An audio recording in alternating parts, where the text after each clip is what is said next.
Now is the actual user manual, which contains ultimately the operating instructions. I'm going to kind of give an overview of a lot of the chapters in it.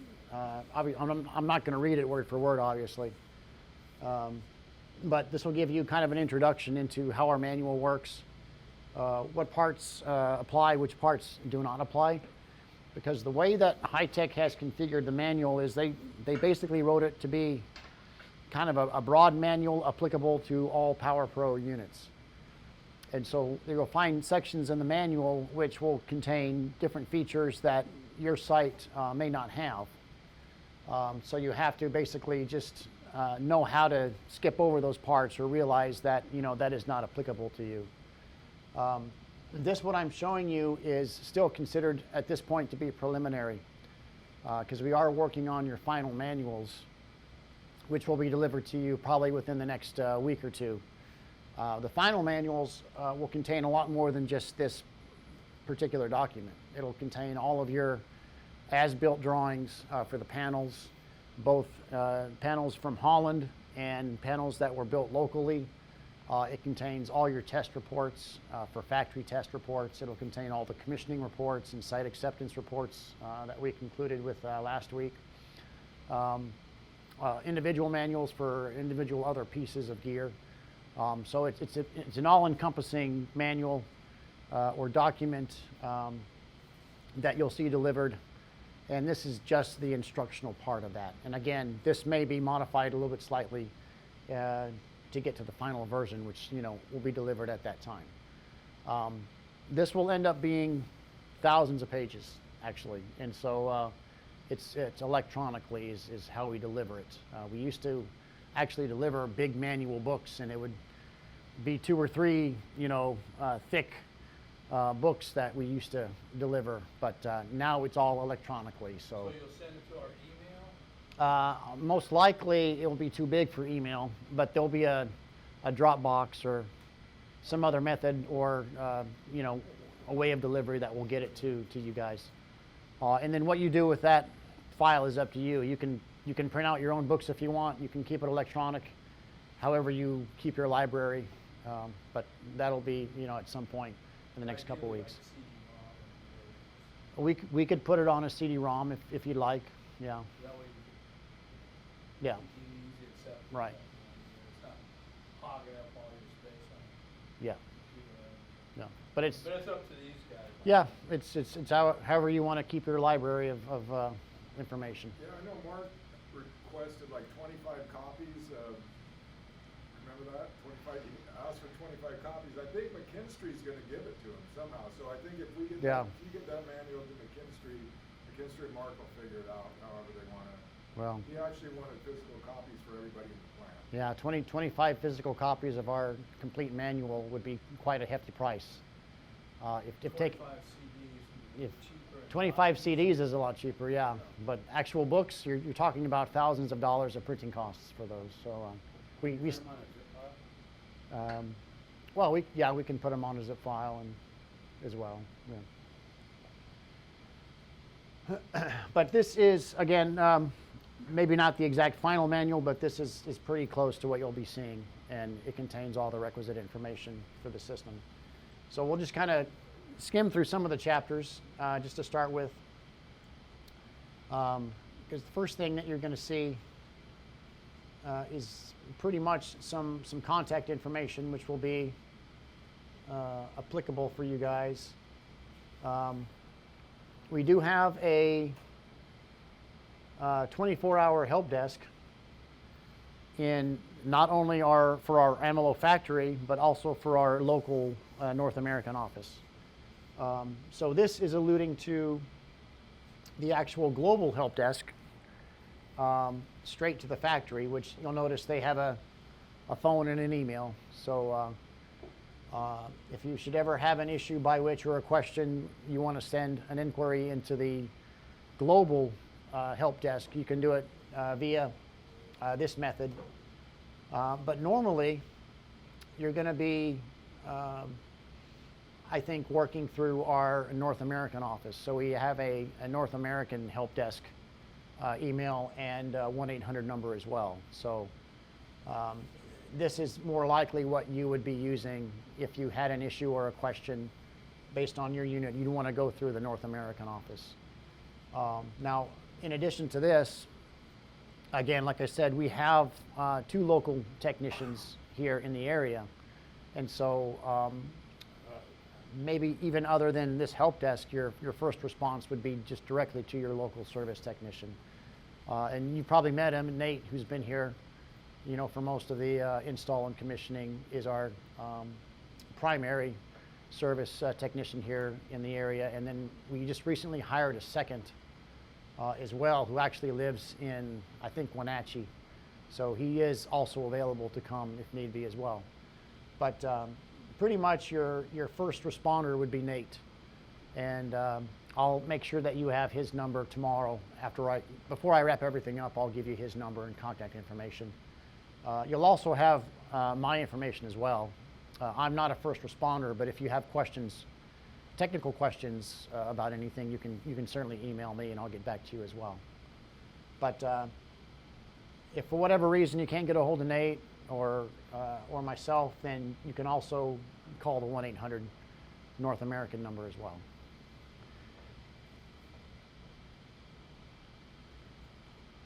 So that's just some first chapter information. Second chapter just goes into some safety warnings and such. We've already gone over some of them. Just general precautionary statements, ear protection, beware of the machines, you know, that type of thing. Number 3, chapter 3 goes into a little bit about installation. Actually, not much at all, apparently.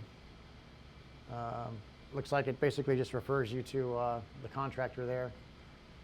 Chapter 4 goes into a description of the unit. So chapter 4 and chapter 5, I think, just give you kind of another basic overview of the Hitec and how it works, kind of what we've already gone over.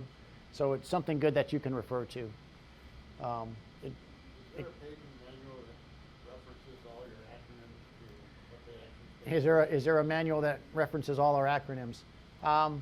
I wonder if it might even be in this document. Let me see here. There is a document that we can provide you with a listing of all of our basic acronyms. I think it's on the print. I'm trying to get a copy Yeah. of the print from McKinstry right now. Yeah, it may not be in this manual, but I do know that we have a document which we can forward to you that just gives a general overview of all of our acronyms. That's a good question, and it comes up a lot. Again, it takes some getting used to as far as how we name everything in our conventions. Again, basic description, chapter 4 goes into this. You know, we talked about the basic one line, we talked about the components. So if you ever need a refresher or want to kind of go over this again, it's right here in the manual. It talks about, again, functioning as you know, a filtration system, as well as a UPS system. Goes over the main components, has some real nice pictures that give you another overview of everything that is involved in the makeup of the machine. Even goes into some more detail in some of the panels as far as what you'll find in some of the panels,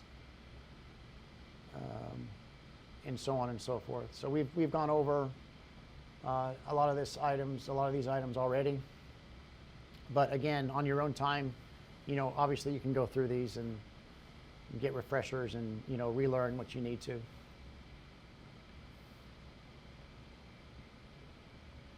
Okay, I'm going to stop here and look at, just kind of go over some operating modes once again. This is a pretty good chart here. This is actually kind of gives you a chart of what a regular transition would look like going from normal operation to diesel operation and back, and just looking at the cam and the diesel itself. So basically, at time 0 here, we're basically in normal operation. The Q1 is closed, the diesel is not running, it's in standby, and therefore its speed is going to be 0. And then you've got the speed of the inner rotor or the flywheel at its maximum speed of 4,200 RPM. And then basically what we've got here is at this time here, or just before the 2, here we would have experienced somewhat of a utility anomaly of some sort. We rejected the utility, and we're going to start transitioning into diesel operation. So the time from detection of the mains anomaly to starting the diesel is going to be not long at all. It's basically just the amount of time it takes for us to send the signal to the diesel. So basically, PLC communication times, we exaggerate that a little bit here, but basically that's what this timeline is referring to. But in the meantime, we're extracting power from the flywheel, and so the flywheel is going to start slowing down as it starts to give up its power to maintain 60 hertz. Here we show the diesel actually starting, and it's going to be ramping up, eventually reaching 1800 RPM.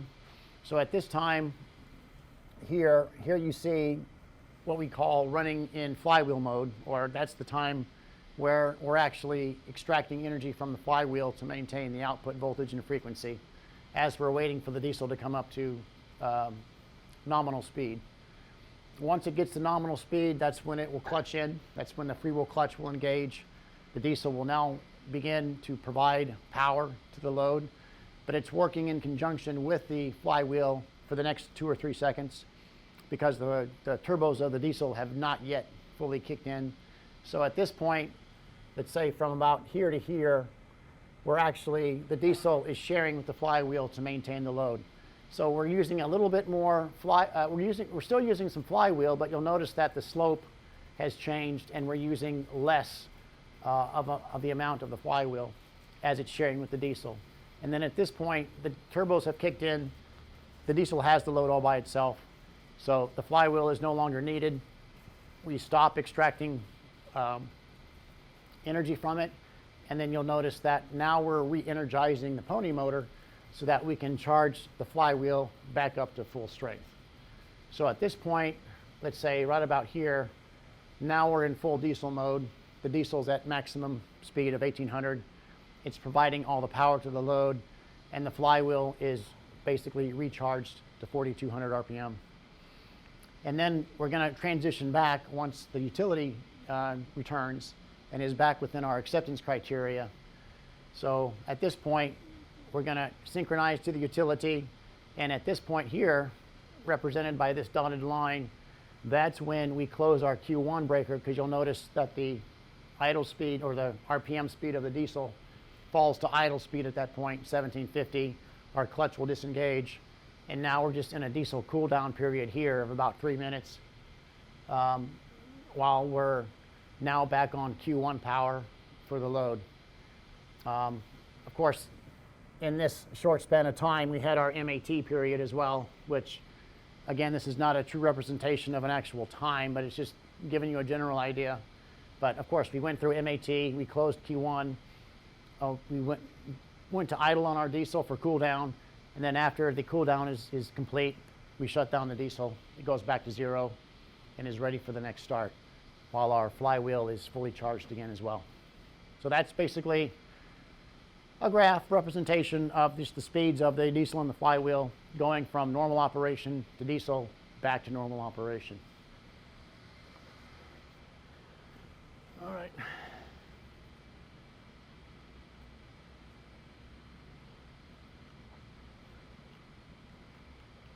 Let's see.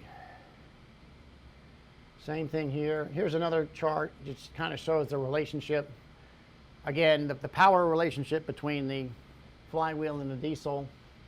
How, at first during the outage, the flywheel, has all the load. When the diesel starts to kick in, then they start to share load in this region. And then eventually the diesel has it all by itself, and the flywheel is no longer needed for power. So that's just gives you a power, sharing of power relationship in this particular chart. Notice the green line, this is the power to the actual load, stays constant throughout. The blue line is the utility, which here goes out and then comes back.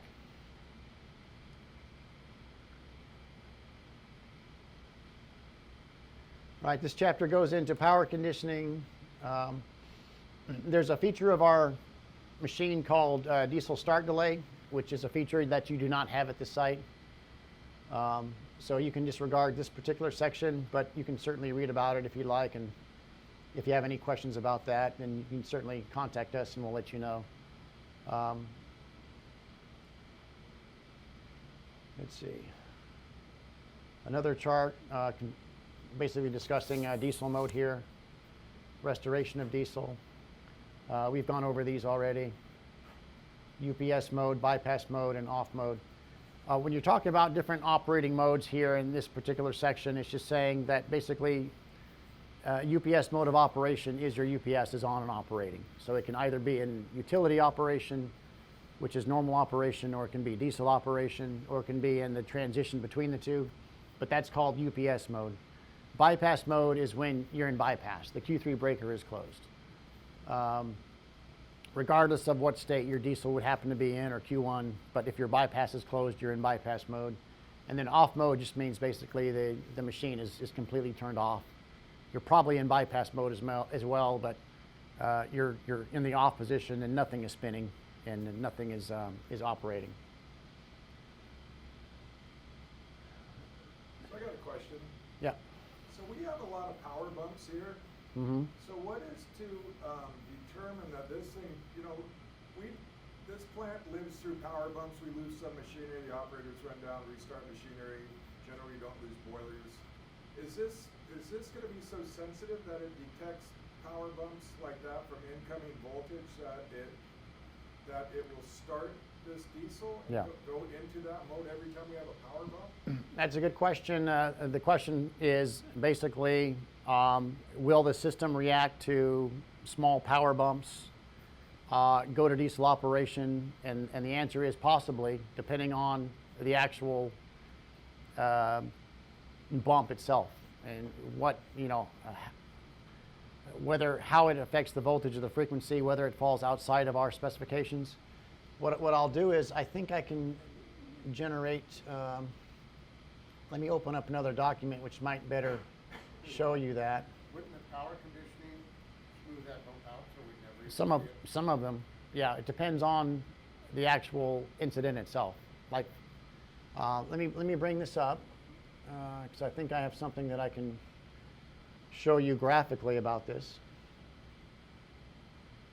Okay. And then I will zoom in to better see this.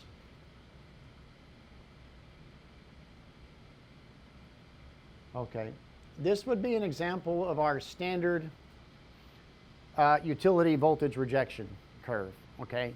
So these would be settings that are programmed into the DICON itself, okay? Because again, our criteria for acceptance of the utility or rejection is determined via settings in the DICON, which we can change. As I mentioned earlier, we can widen the windows if need be, which may affect output specifications, but we can do that. But here is a typical, I'm not saying this is what is in your system, but this is typical of what we would see in a Hitec system as far as the settings of utility rejection for voltage. So you'll see it's a time percentage relationship when we're looking at the utility voltage, for example. So here's our 100%, that's nominal voltage, that's 4160. And then if you just want to look at this area of the graph, this goes on forever. So this is continuous from this point on. This is our plus 10%, minus 10% basic criterion for utility voltage. If it lasts for more than 200 milliseconds and falls outside of these regions, we will reject the utility. Okay, and that's that time goes on forever. So we can actually operate forever in the regions up to plus or minus 10%, okay? But again, if we fall anywhere outside this curve, below or above, then we're going to reject the utility. So you'll notice that if there's a depression in voltage, let's say even up to 25%, as long as that depression does not last more than about 200 milliseconds, then we will not transition to diesel operation. We'll just stay in normal operation. Very short outages, allow even a bigger window on voltage, okay?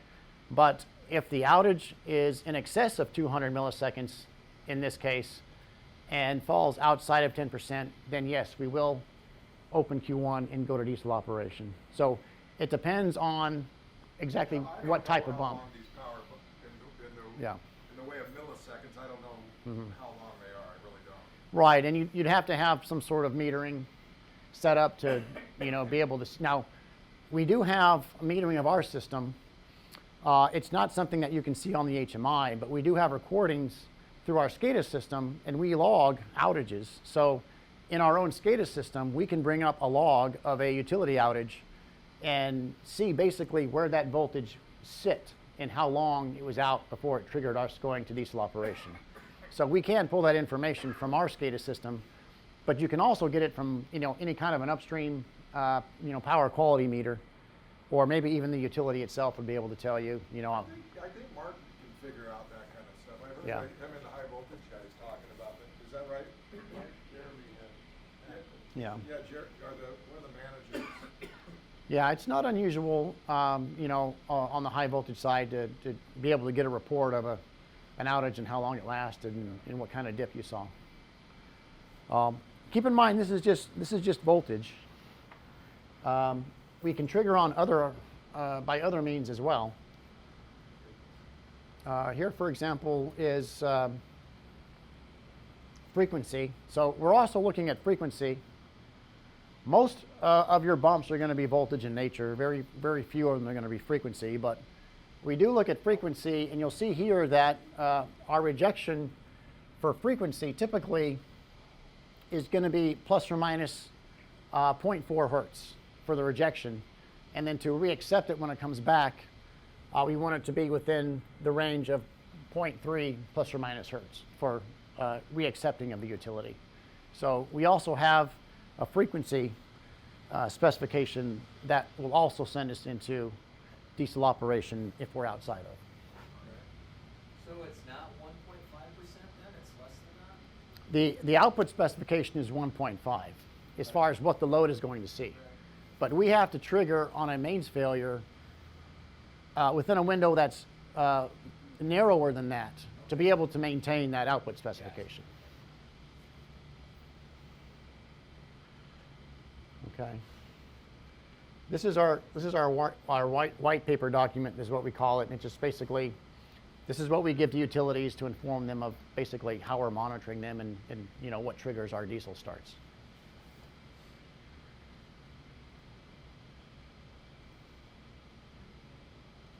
Okay.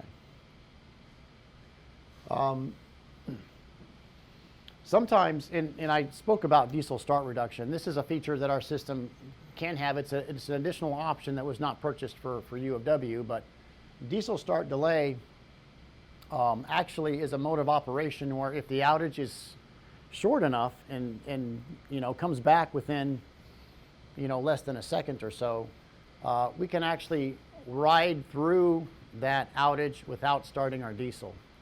Because we ride through it with our flywheel. We'll still open Q1 and reclose it, but we don't necessarily have to start the diesel if we're able to come back to utility fast enough. And that's for very short outages that we can handle with our flywheel, and that's called diesel start reduction. That would be like less than 2 seconds, though, right? The whole process of opening and reclosing Q1 would be less than 2 seconds, yeah.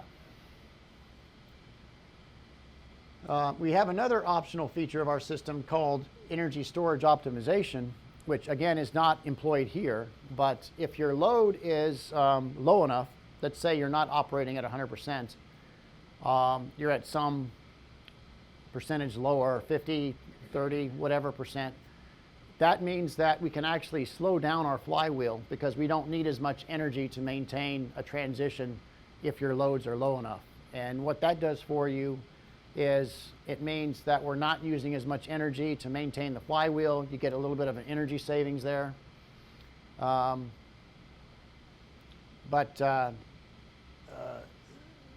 Therefore, it's considered, to be greener because we're losing, using less power. But again, that's a mode of operation that is not employed here, but is another feature of our system that can be purchased. What would that do to the decibel? What would it do to the? Decibel of it? It's not going to affect the sound level. The question was, does ESO mode help with the sound level? And no, it does not. No, it strictly just is there to help save a little bit of operating power. Well, our loads do fluctuate with seasons. Mm-hmm. About now until probably mid-February is our high load. Okay. Our low loads are anywhere from mid-July to September. Okay. Because, one, I mean, our biggest loads are chillers. Yeah. Boiler loads are way down, and students are in camp. Right. Correct. And it's Yeah. pretty small. Well, and this is a particular feature that we can employ as an upgrade, so to speak. So So you can still go to that. it's possible that you can have this enabled. Yes. So if Could you go both ways though? Either enabled or disabled? yes, you can turn it on and off if you have the feature. Yeah. So this just kind of goes into how that works and modes of the flywheel speed corresponding to whatever load you may have on the system.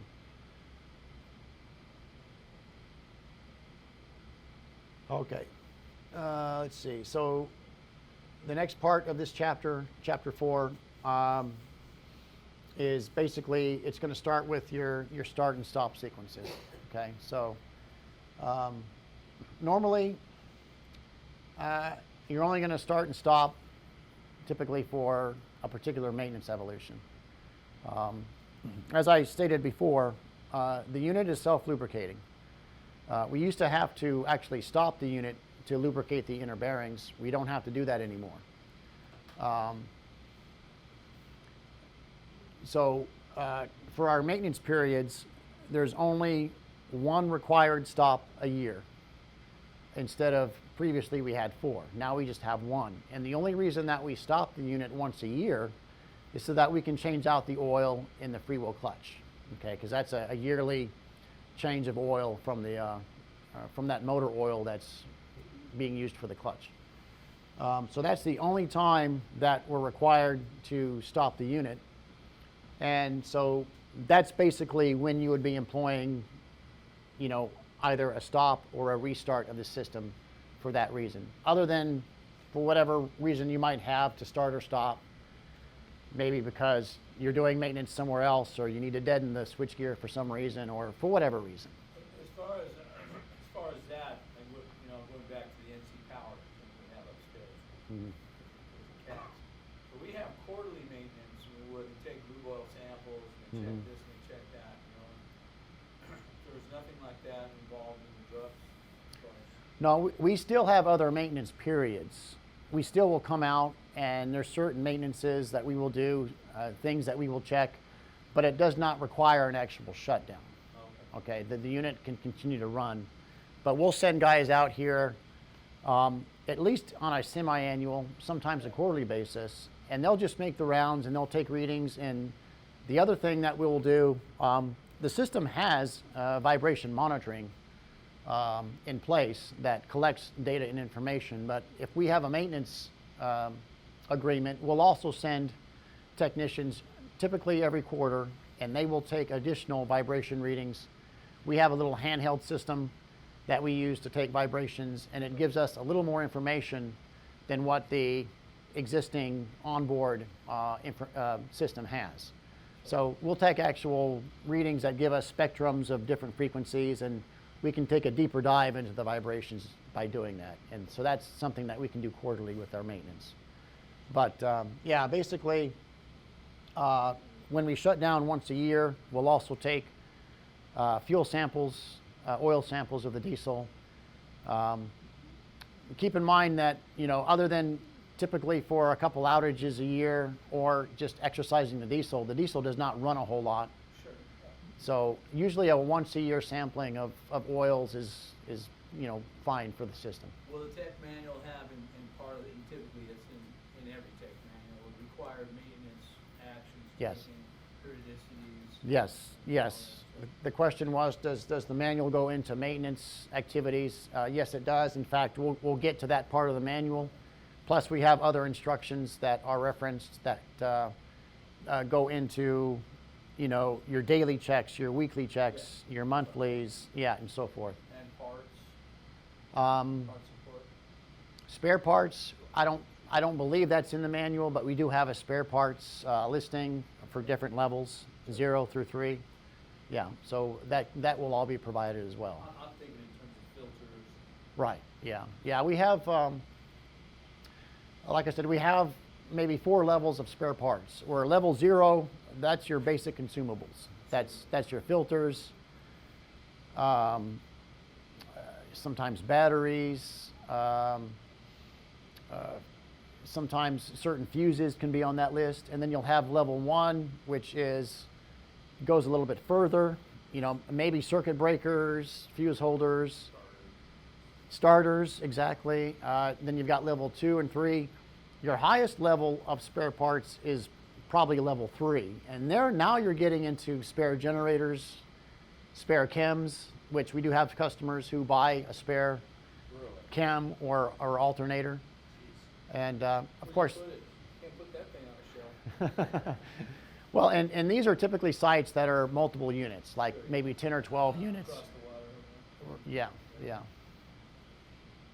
But we do go as high as a big spare parts such as Do you those. have like a critical spare parts list? Our critical spare parts list would probably be level 0, level 1, you know, range of spare But parts. nothing you guys recommend you seriously should have this, and this. Ready service spare kind of thing? Yeah, I would say, well, and I would say over the last couple of years it's changed. And the reason for that is the scarcity of certain parts these days as opposed to years ago. Like I said, there has been a huge shortage of chip-based computer PLC cards. And so if you asked me that question 2 years ago, I might say, you know, don't worry about PLC cards and that type of thing. If you asked me today, I'd say you might want to order a few, because if we do happen to need a PLC card, a new axial line bus coupler, for example, lead times for those items nowadays can run as high as 6 to 9 months. It's really quite an issue right now. So let's say we went with like a 2-year contract, because I've heard that idea kind of kicked around lately. Mhm. After that 2 years, if we, you know, kind of felt comfortable changing, you know, things on the bottom of the parts list Yeah. thing,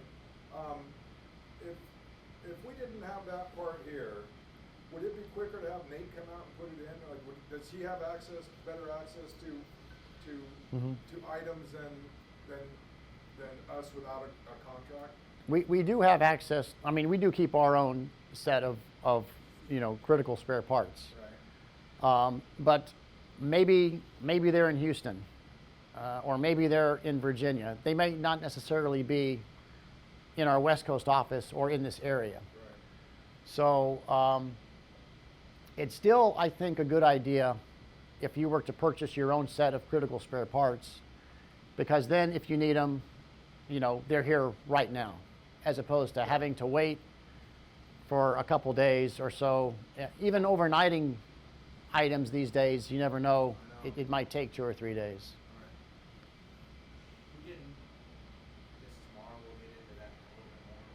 Yeah, we're going to get into maintenance in tomorrow's session. We got a lot of maintenance guys in here, Yeah, oh, I'm sure. And of course, we offer, this is technically operator training. We offer more training courses in the way of actual maintenance, how to do the maintenance, lower level maintenance. And of course, we have a library of courses in addition to that as well, getting deeper and deeper into the Hitec system, what we call expert level training. If you really want to, you know, become more of an expert on the Hitec system, there are courses that you can take in Holland as well, which really dig deep into what we call expert classes. So those are all available to you. It's not something that we offer every month per se, but you know, it's an option. Okay, so let's look at the start sequence here. It's a little bit different than, let's say, a regular diesel start for a utility outage, because we're obviously starting the unit from a complete dead stop, much like the way that the unit currently is right now, right? So just to kind of look at the graph of a start of the unit itself, we're not getting into the actual step-by-step instructions yet, but we're just kind of looking at it overall, what happens during a startup of the system. Is obviously, you know, you start at 0. Everything is off, nothing is spinning. Now you do have power coming into your board through the utility, but you're in bypass most likely, and your Q1 breaker is open, Q2 is open, just like it is now. You've got utility, and you want to go ahead and start up your system and get it back up and running in normal operation. Well, basically, you're going to do that by using your engine start batteries, okay? As I stated before, normally the diesel will start via the RSP, via the 24-volt DC rectification system that is fed from the output of the system. But in this case, you don't have an output. Nothing's spinning, so your output is dead at this time. So you can't use your RSP. You have to use your batteries to go ahead and start the system from a dead stop. So there's a process by which you can do that at the control panel, and we'll go into that. But basically, when you start the system from a dead stop, the clutch is going to engage the freewheel clutch instantly from the start, okay? Because remember, that clutch engages when the speed of the diesel matches the speed of the shaft. And when the shaft is not spinning and is at 0 speed, that means that any time that you start running your diesel or spinning your diesel up, the clutch is going to engage right then and there, okay? Because your shaft is not spinning at all. So when we start the system, we basically are giving a command for the diesel to start. It's the start batteries that are going to give power to the start motors to start to turn the flywheel. The diesel will fire up because of the flywheel spinning from the motors, and it will then start to immediately drive the shaft up along with it to 1800 RPM. Okay? Now, starting the diesel from 0 to 1800 in a normal operating mode, as I stated before, is going to take 2 or 3 seconds. But starting the diesel up from 0 and where it has to bring along the shaft to 1800 RPM is going to take a little bit longer, because now it is having to bring up that generator along with it and the shaft along with it. So at this point, we're spinning the inner part at 4200 RPM? No. We're not? No, the pony motor is completely, Okay. it's completely stopped as well. All right. Yeah, nothing is spinning at all. Okay. Okay? But when we start our diesel, it's going to clutch in immediately, and it's going to start bringing up the generator shaft along with the diesel up to 1800 RPM. And this is going to take a lot longer than 2 seconds, because it's having to bring everything up along with it. Okay? And that's what is represented by the black line and the gray line. You'll see there's a black and a gray line. The gray line represents the speed of the outer rotor of the cam and the generator, because remember, the generator shaft is mechanically connected to the outer rotor of the flywheel. And so when you start the diesel, It's going to clutch in immediately. It's going to have to take the shaft along with it, which is not only the rotor of the generator, but the outer rotor of the chem along with it. So all of that extra mass has to be brought up to speed along with the diesel. So this time here is going to be a little bit longer than 2 or 3 seconds. Okay, but that's only during a first start of the system. Once it reaches 1800 RPM, where the diesel is running at 1800 RPM, which means the generator is running at 1800 RPM, and the outer rotor of the flywheel is running at 1800 RPM. Now we do a neat little thing here, okay? Because we have to start worrying about the flywheel, and how do we get the flywheel up from 0 to 4200 ultimately RPM? Well, the first thing we do is we're going to at first get the flywheel up to match the speed of the outer rotor and the shaft. So we want to go from 0 RPM on the flywheel inner rotor up to matching the speed of the generator itself, 1800 RPM. And we do this by energizing those DC windings in the outer rotor of the flywheel. Because remember, when we energize those DC windings, effectively what we're doing is we're magnetically coupling the outer and the inner rotor of that chem together. Now, sometimes we do that because we want to extract power from the flywheel. But in this case, we want to do that so that we can bring up that inner rotor to match the speed of the outer rotor. So it's that grabbing, which now the outer rotor is grabbing onto the inner rotor and is starting to turn it and bring it up to its same speed. So that's what's happening here is we're not using the pony motor at all. We're using the DC windings to engage that magnetic coupling of the two so that we drive the inner rotor up to match the speed of the shaft of the generator. And that's what's happening between time 1 and time 2. Once we have reached 1800 RPM, we can turn off the DC. We don't need it anymore. That's reflected in this little time gap here. And then from time 3 to time 4, that's when we are engaging our pony motor to grab onto that inner rotor to take it up the rest of the way to 4200 RPM. So at time 4, now we've got a fully charged inner rotor, 4200 RPM. We're still operating on diesel at this point, the shaft at 1800 RPM. And now we can synchronize to the utility and close Q1. And here at time 5 is when Q1 closes. And so now we can reduce our idle speed on our diesel, cool down for about 3 minutes and shut off the diesel. And then now we're back in normal operation. We've started the system from a dead stop, and now we're in normal operation. Now we're ready for the next event, outage or so forth. Is there a clutch between the pony motor and the inner rotor, or does it just? No. The No. motor just kicks on and it grabs it? Yeah, the rotor of the pony motor is mechanically coupled to the inner rotor. So all we have to do is just, operate the pony motor, and it'll bring up the inner rotor to eventually 4200 RPM. And the pony motor, of course, our Dicon or our PLC actually controls the VFD drive. So I talked about ESO mode earlier. We can actually drive the flywheel and run it at whatever speed we want. But the standard is 4200 RPM for the 2700, and that's what your machine is configured for.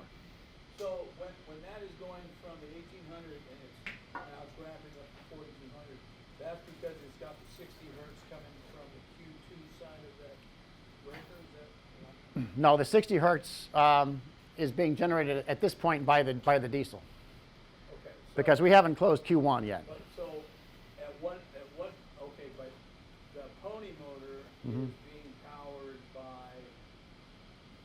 By the output of our system, which is 60 hertz so output. which is downstream Yeah, Q2 as well. I guess that's not the yeah, it's actually on the choke side of Q2, Okay, because all right. Q2 might not be closed at this point. Okay, so it's in that gap between Q1 and Q2. Right, correct, yeah. Okay, and you had a question? No, I answered it myself. Okay. what he was talking. I was like, why do we have to start the diesel? The Q1 is open, so you don't have any power. So you have to get that power first and close Q1 Correct. to start the alternator. Right. Or the chem module. Yeah, you never want to close Q1 Right. Yeah. on a stop shaft, right? Because then you're putting voltage on a standing generator, which is something you don't want to do. The only way to put it back online is to go through the whole process, start the diesel, Yes. bring it all up. together. Right. You got to get the shaft at 60 hertz, and then you got to synchronize and close the Q1 breaker. So, but the logic in this thing won't let us close Q1 arbitrarily. Like, No. Whoops. No. The machine will not let you do an unsafe operation. We just have it. We could ask, but it won't. You, it won't yes, let us. correct. We just, we're down there trying to close Q1, but Yeah, right. Now, you can always open a breaker. There is a way, and we'll go into this later, but there is a way that you can open a breaker manually.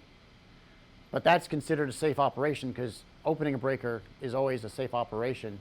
You might lose your load if you open the Q2 breaker, but you can do it. You cannot unsafely close a breaker. The system will not let you do it. Okay. Let's see here.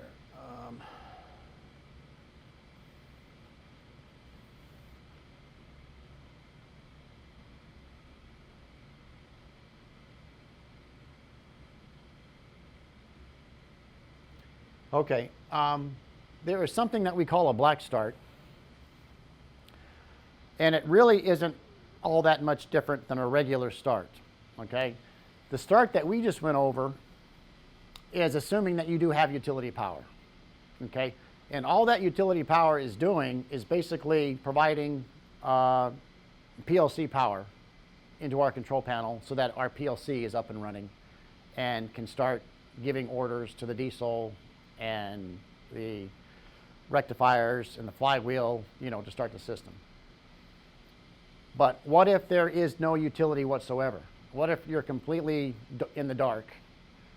Can you still start our system?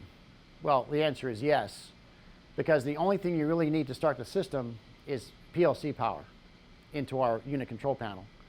And if that's not coming from the utility, because it's not there, it'll come from a little black start battery in the UCP panel, which I showed you when I opened up the panel and I pointed to our black start battery. So that's a small little 24 volt, DC battery, so that if everything is completely dark, there's a process by which you can activate that battery, and then it will start providing power to our PLC to turn it on. And once the PLC has power, then you can just start up, just as I mentioned before in the other sequence. So this is no different really as far as how that works. It's just in a black start, you just have to engage the black start battery to give power to the PLC, other than using the utility, which would normally be the the power source for the battery. We heard of that. We had to use that. Yeah, you'd be completely dark. Yeah. But on that control panel downstairs, what am I getting at? Because the buttons and the start and stop, right? So all you do, you got the key engaged, and you just hit go. It knows it doesn't have a utility, right? Or it senses the fact that it doesn't. So that would enable that 24 volt DC battery to go ahead, fire up the control voltage, so we can get the engine started. Is that Almost. You're close. I don't know if you noticed, but when you were down there, everything was off, right? There was no HMI. None of the buttons were illuminated. When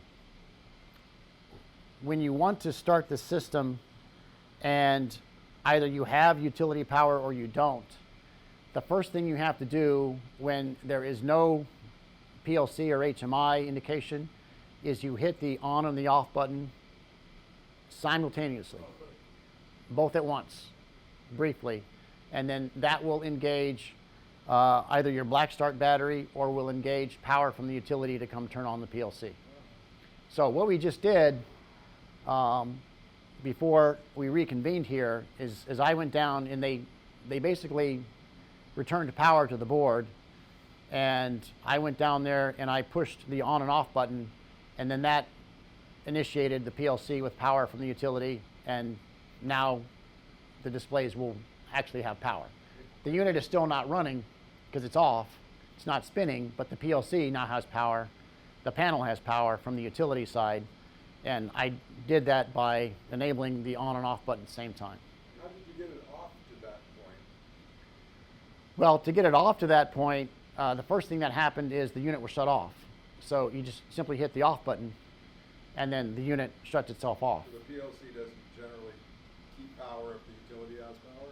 No, the PLC will still be powered at that point, but then they removed utility power because they had to deaden the whole switchgear. Oh. So when they removed utility power, I got it. Okay, that makes sense. that's when everything went dark. Just one other thing briefly, when you hit the on and off power, the screen doesn't light up right away. It takes 5 seconds. Takes a couple seconds to initialize. Yeah. So don't do that. So then on and off is only if you're going black start. It's only if you're doing a black start or you have to initialize the power either from the battery or the utility. Okay. Yeah, and that's covered in the operating sequences, which we'll get to. When you hit that on off, it knows, it sensed there was utility power there, so it keeps that. Yes, yes. Now initially it might use the batteries a little bit, but then all it's doing is using that to close a contactor which ports utility power back into the PLC. Right.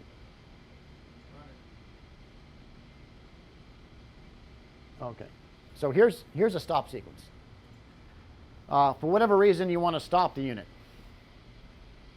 whether it's maintenance or for whatever reason. Very simple. Just hit the off button, okay? That will take it into its automatic sequence for shutting down. Now, before you do that, it's good practice to go to bypass first, okay?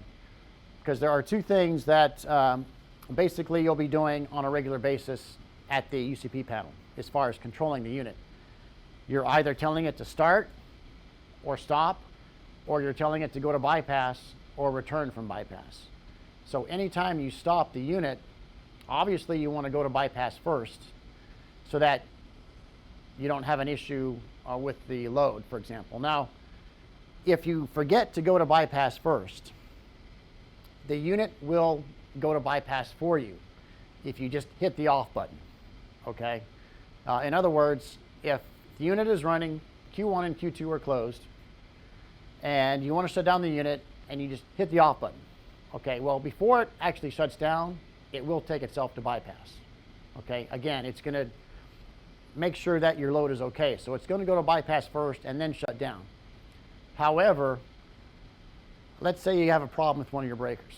Let's say your Q3 breaker has a mechanical issue and it doesn't close properly. Okay, in that case, the shutdown process of just hitting the off button is not a good idea. Okay, it's a better idea for you to initiate the bypass operation first. That way, if it's not successful, you've caused no harm. Okay, if the Q3 breaker doesn't close for some reason, okay, at least you've still got the machine running and you still have maintained load.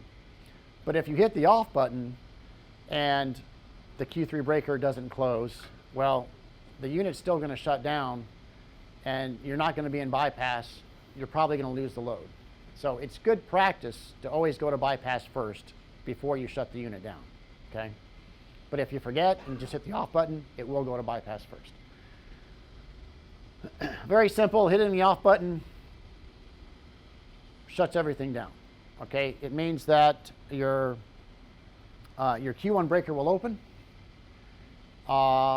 If your diesel is running, it'll stop. It may or may not be running depending on if you were in normal or diesel operation to begin with. And your AVR will shut off, so your generator voltage will start to fall. Basically, your output of the choke of the system itself will go to 0 volts, and everything, the diesel will stop, and your shaft will start to coast down, okay? The shaft does not stop right away. Remember, it's that free wheel clutch will disengage. It'll just continue to spin until it basically spins itself down to 0. your inner rotor of the flywheel will take a lot longer to spin down, because at 4,200 RPM, that's a lot of inertia to have to come back down to zero. And so it might take 4 or 5 hours for your inner rotor to come to a complete stop. It might take 30 minutes to 45 minutes for your shaft or outer rotor to come to a complete stop. But simply hitting the off button to shut down the machine, it opens Q1, it stops the diesel, it stops your flywheel, and just everything just will coast down to zero. On our, just really get flying. On our steam turbine generator, we're always worried about heat buildup when things stop rotating. Is there ever an issue with heat buildup on the shaft? No. And that's a Boeing issue, the Chapel Bow. Oh, okay. That's the Apple's one. Yeah, yeah. No, there's no issue with that with our system. Now, one other interesting thing that we do for shutdown, and it's not necessarily reflected on this graph here, but in the shutdown process, we actually start slowing down the inner rotor a little bit on purpose so that it's not spinning for more than 4 or 5 hours. And we actually can do that by using our DC windings once again. If we port energy to our DC windings and we let the inner rotor and the outer rotor grab onto one another during a shutdown, then we can actually slow down the inner rotor to 1,800 RPM and then just let it coast down from 1,800 to zero. And it takes a lot less time than it would if we didn't use that method for shutting down. So, in other words, we're actually using some of the energy in the flywheel inner rotor to slow itself down during a shutdown. Okay, so if you were to actually look at your output voltage during a shutdown, you'd notice that the moment you hit the off button, the voltage does not decay right away. You still have good voltage and frequency for a while because your inner rotor is actually maintaining your 1,800 RPM for a short time as it spins down to match that speed, and then it shuts off. Okay, so we do use some DC injection to help slow down the inner rotor a bit during a shutdown. Okay.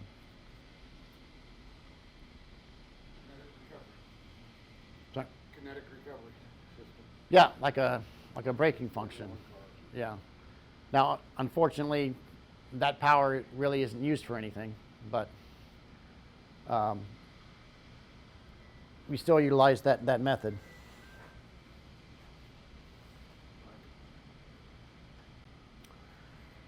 I want to talk a little bit more about the bypass before we continue on with operating instructions, because we haven't hit on everything as far as how the bypass operation works, going back and forth, and all that is involved for that type of operation. But as I mentioned before, we do have a bypass around our system, which is basically our Q3 breaker. This is designed and built into the switchgear. And the bypass, is there for a variety of reasons. Anytime you shut down the unit, you're going to want to go to bypass because even though you may not be in UPS mode anymore, at least you still are providing power to your load. Okay.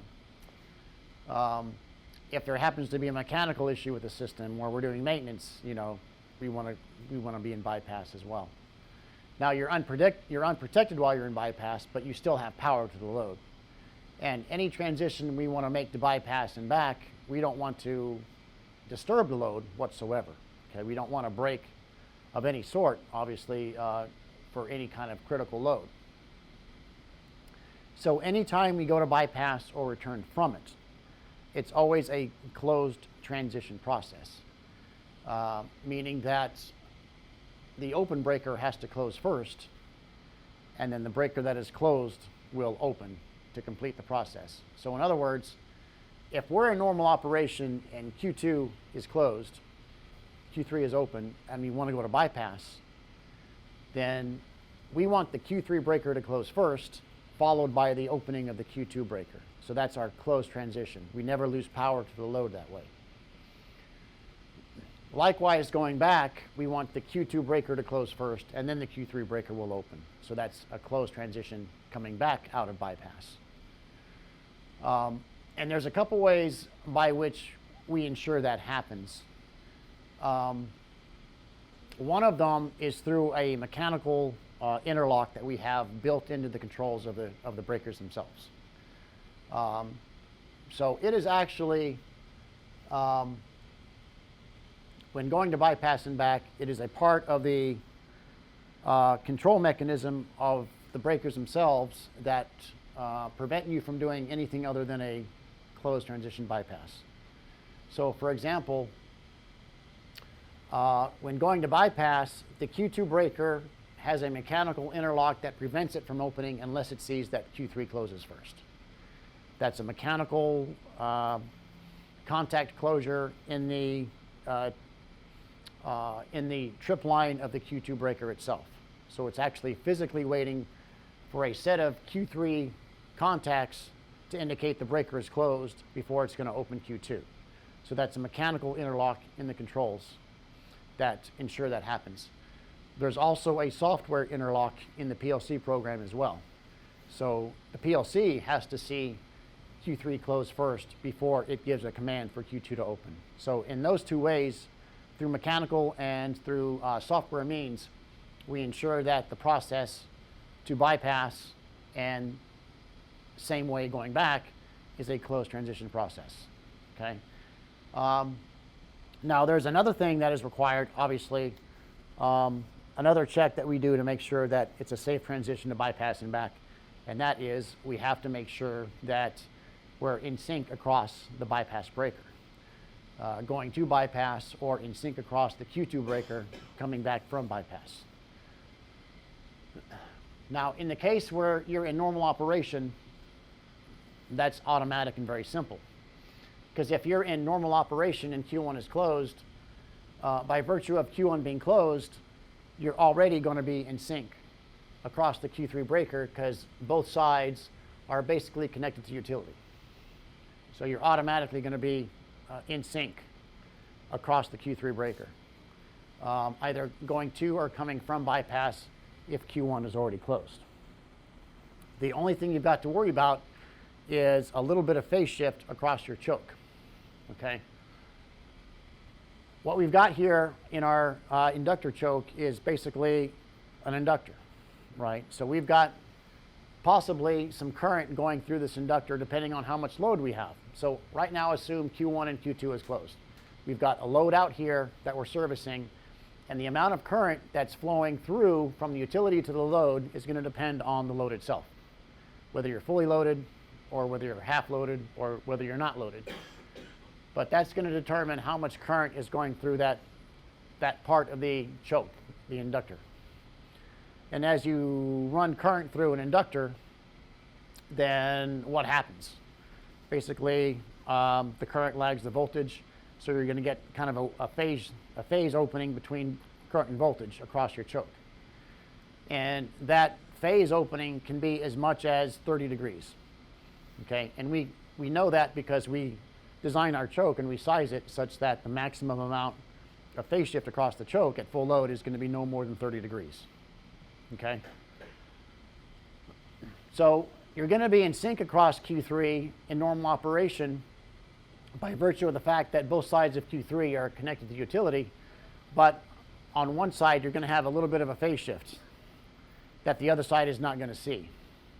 And it can be as high as 30%. So when you do go to bypass and close that Q3 breaker, that phase shift is suddenly going to collapse from 30 degrees to something much, much smaller.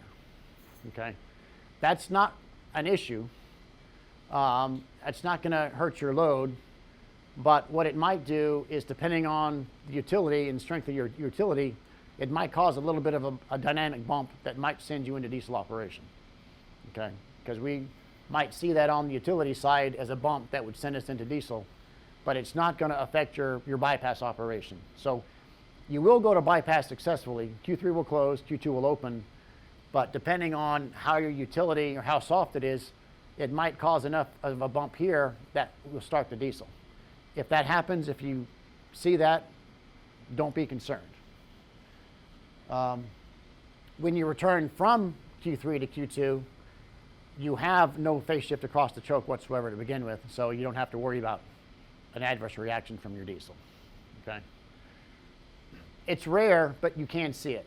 That's why I mentioned it to you, is because when you're at full load and you go to bypass for whatever reason, if your diesel starts, don't be concerned. Okay? That's just because that collapsing phase shift caused a little bit of a dynamic reaction out here that we saw and took as a utility problem, so we went to diesel, which means your Q1 will open, the diesel will start, but the Q2 is already open. It's not going to affect your load any. We'll just return back to utility. We'll close Q1. Everything will be fine. Okay? So that's why I mentioned, the phase shift across the choke and what sometimes can happen for a bypass operation at full load. Now, question, can you go to bypass if Q1 is open?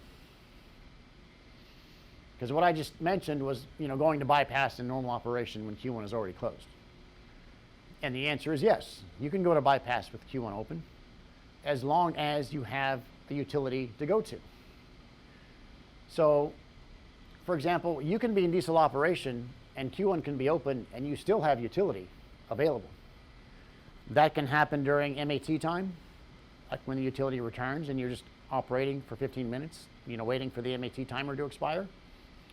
Or it can happen if you put the unit into something we call system test mode. Because there is a test mode of operation where you can tell the unit to go to diesel operation, where it will open Q1, but the utility is fine.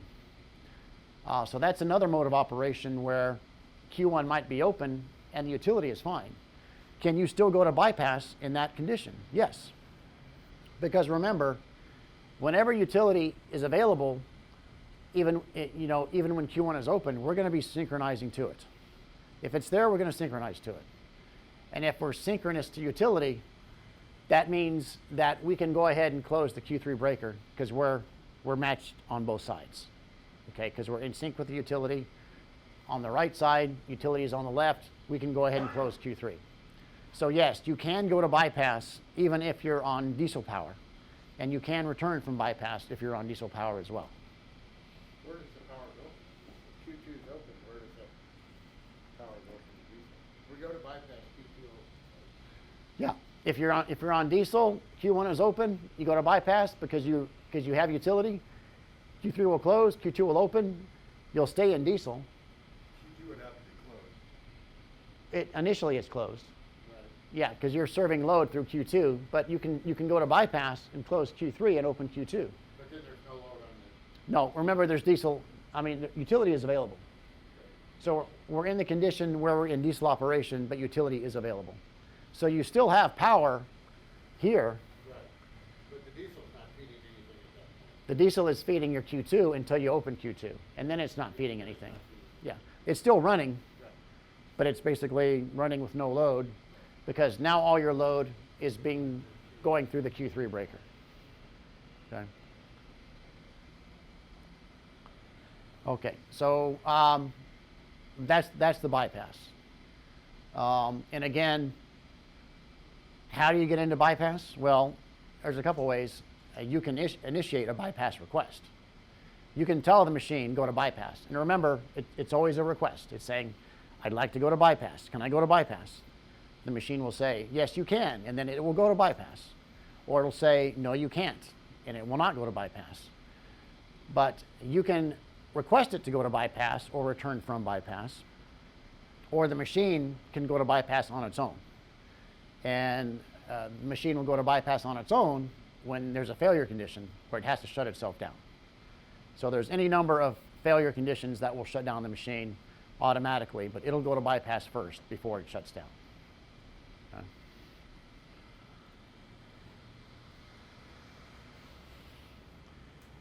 Okay, let's see.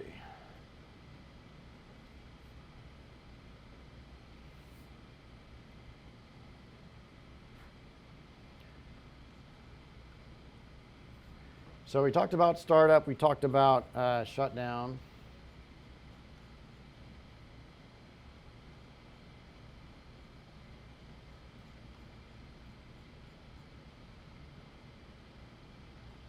And we're into chapter 5. So chapter 5 is going to start going into some of your indications to explain what some of your indications mean.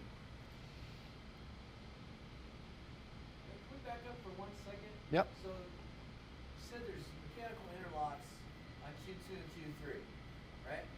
So the one won't open until the other one's closed, is that correct? Correct.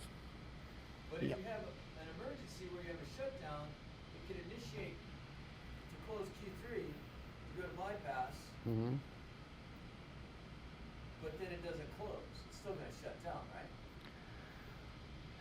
If you're, that's a good question. The question is, if you're in a situation where the Q3 can't close and you shut down the system, what's going to happen?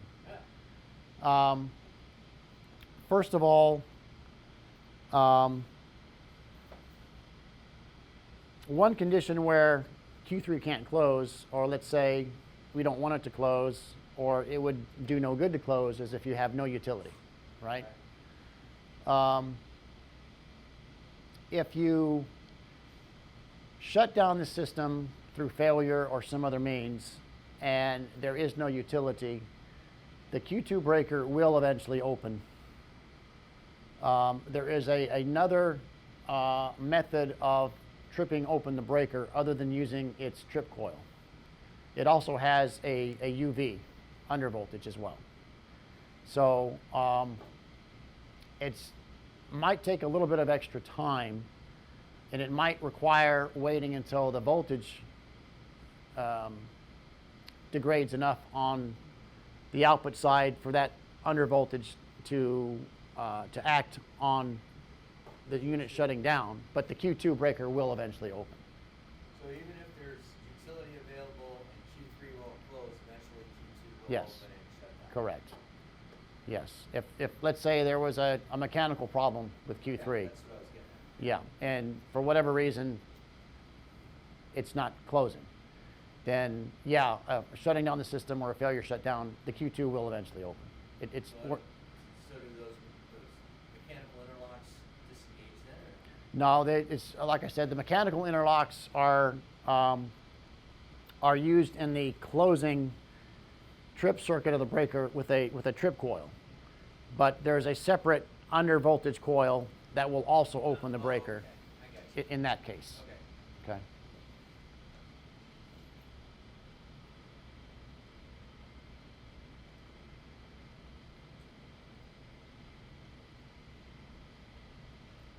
Okay, so chapter 5 goes into some of your HMI indications, and we saw this when we were down there. Tomorrow we'll take another trip downstairs and look at things when we have power, so you actually see some light indications. But I had mentioned that there's an on button and an off button, which is both a button and a light, which you would use to turn on the unit or turn off the unit.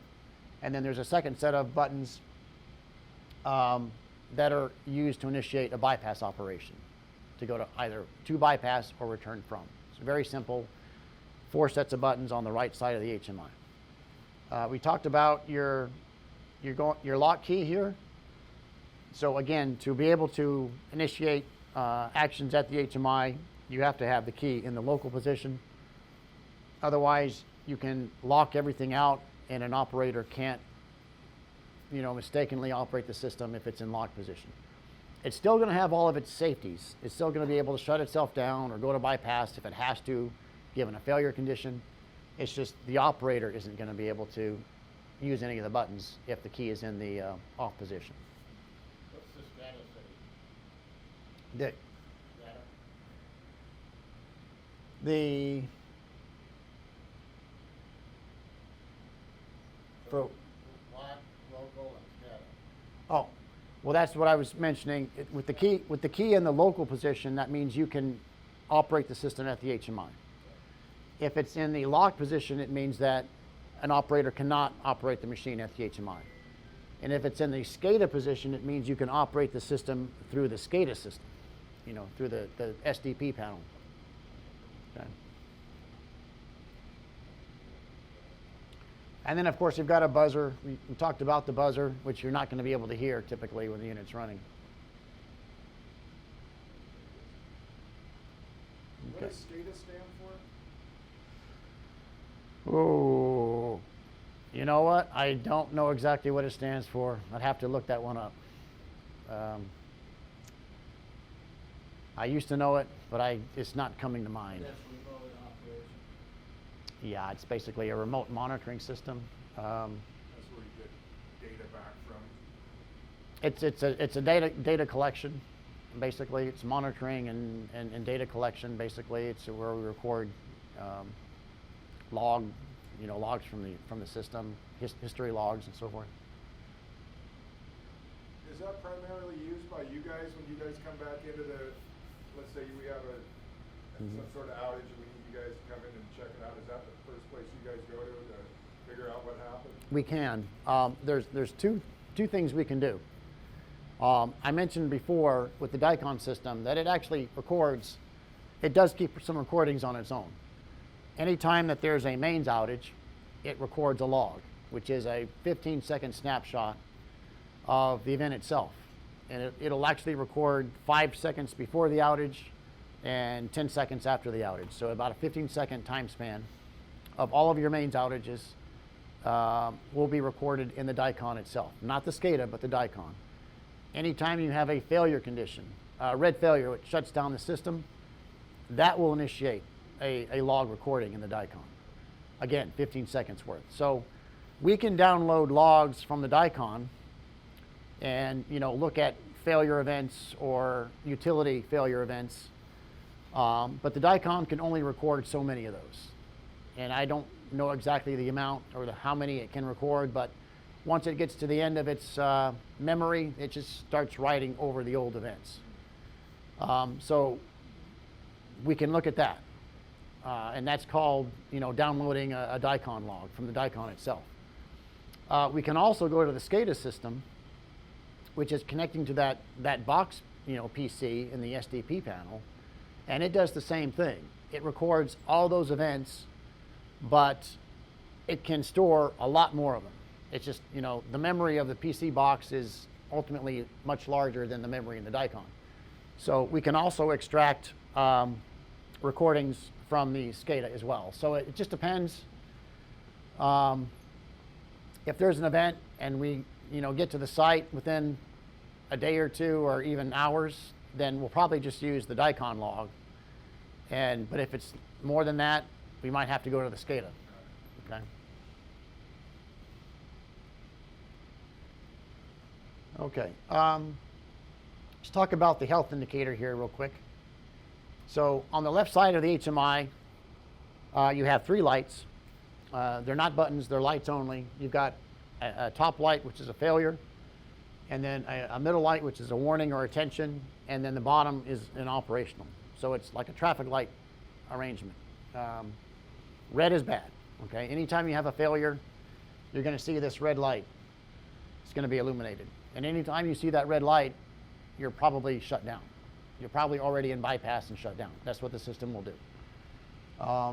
There's a variety of things that can cause a red failure. You can have a generator failure. You can have a diesel failure. You can have a chem failure. You can have a PLC failure. Someone can hit the e-stop. That's a red failure. So, of course, any kind of alarm that can be destructive in nature or can affect the output voltage is going to cause a shutdown failure. The system's going to go to bypass and shut down, and you're going to see that red failure.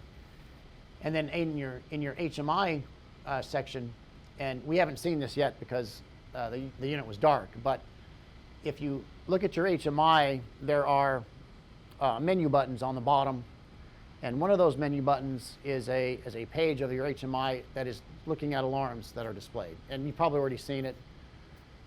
Some of them, when the system was shut down or maybe during, commissioning. But there's an alarm page that will record the alarms that occur on the system. And there's a way you can acknowledge and clear those alarms to reset them, but it will give you a timestamp of, you know, what the red alarm is, for example, a generator failure, or, you know, DC failure. And then it'll give a timestamp of when that failure occurred. So that'll be something that is actively, visibly on the HMI. But your red failures are always going to cause, you know, a shutdown in the system. Then you have lower level alarms that are what we call attentions or warnings. And there's actually a priority level that is assigned to these alarms. So any kind of a red alarm, yeah, I think is a level 1 alarm. Okay, so level 1 being bad. Level 1 is your red alarms. Priority level 2 would be what we call warnings. And typically they'll be colored orange on the HMI screen as they pop up on the alarm screen. And so orange means that it's a prio level 2, which we call a warning, which can mean that it's not going to shut down your machine, but there may be some degradation of the system if allowed, you know, to run with that warning. Not necessarily so, but it could cause a degradation of the unit for whatever reason. Maybe it won't work quite the way it needs to work if it has a orange prio 2 level alarm. It's something that you definitely need to attend to, you know, either yourself if you know how, or, you know, call Hitec and say, hey, I've got this alarm on my system, you know, what do I do? And then you have a priority level 3 alarm, which we call attentions, and these are typically colored yellow on the HMI, and they are lower level alarms that basically should not cause a degradation of your system, but in time should also be seen to. Something like low water level in your radiator. Yeah, I think the ones we had were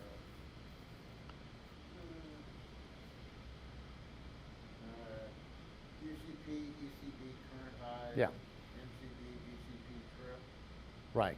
One for the room temperature.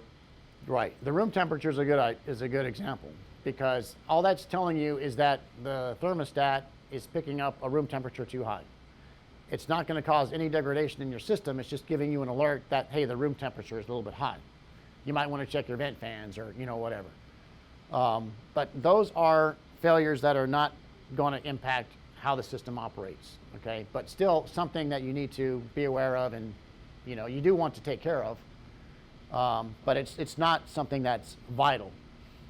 And then you'll also have other indications on your HMI, which we call level 4, which are not warnings at all. They're just simply indications to give you information.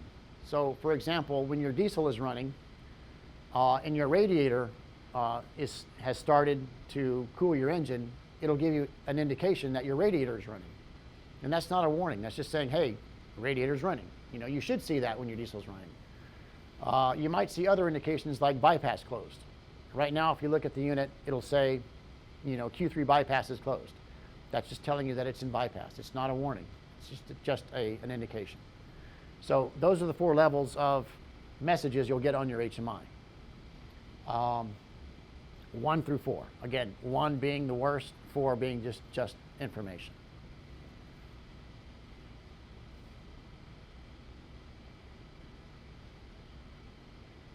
And we call that our health indicator, basically. So if you see these traffic lights, then they'll also tell you, hey, you've got a standing warning, or you've got a standing attention. You know, check me out. Just make sure you're aware of what's going on. Now the operational light, which is a green light, green means good. So what the operational light is going to tell you is it can tell you if Q2 is open or closed. So it can tell you when you're in bypass, for example. And if your green light is flashing,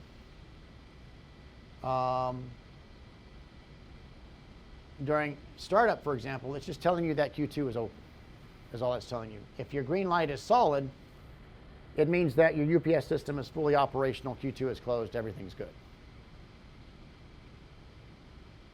Okay. And obviously, if you've got a red light, you're not going to have a green light. So it's one or the other. You can't have both. What about clearing these alarms? I mean, like level 3 alarms, or any level alarm, is that something, I heard Mike ask if there was a password or something like that? No. You turn the key, Yeah. you have to turn the key and then enter a clear alarm. Yes. The key position Yeah. also affects whether you can clear alarms or not. You Okay. can acknowledge them with the key at the opposite. But clear, you have to have a key. Correct. Oh, you'd have to go to local and then clear? You have to go to local to be able to reset the alarm. Okay. Now, some alarms you can reset readily once the condition rectifies itself. You know, some conditions will rectify themselves. For example, room temp. You know, Right. and the reason why you're getting a room temp alarm is because the thermostat is set too low. And so McKinstry needs to go in there and raise the setting on the thermostat. But basically, if your room temp gets too high and sets off that alarm, then it'll reset itself once the temperature falls back down again. But you have to hit the reset on the HMI to clear the alarm. Other alarms might require additional action to clear. For example, maybe there's a circuit breaker that's tripped open. And you know, not a Q1, Q2, or Q3, but maybe there's a smaller feeder control breaker that has tripped somewhere. And obviously, to clear that alarm, you're going to have to reset the breaker before you can actually clear it on the HMI. So some alarms would take action to clear. Others, you know, will be able to clear on their own.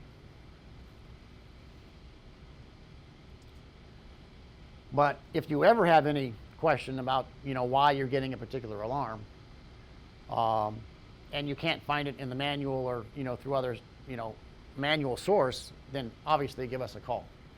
And, you know, we can either tell you over the phone why you have that alarm, what you can do to clear it, or in an extreme case, maybe we have to come out and, you know, take a look at it. For a price. Sorry? For a price. Well, it depends on what kind of service. Yeah. Small business. We are looking at a service contract. So, you know, typically, if you have a contract with us for maintenance, then you know, visits for troubleshooting are part of that contract. What about warranties? I don't know what the warranty is for this. Our standard warranty is 1 year, and that does include maintenance for that 1 year, maintenance and, you know, help desk. We do sell extended warranties. I do not believe that McKinstry's order included an extended warranty. So I think what you have now is just a 1 year warranty. Yeah.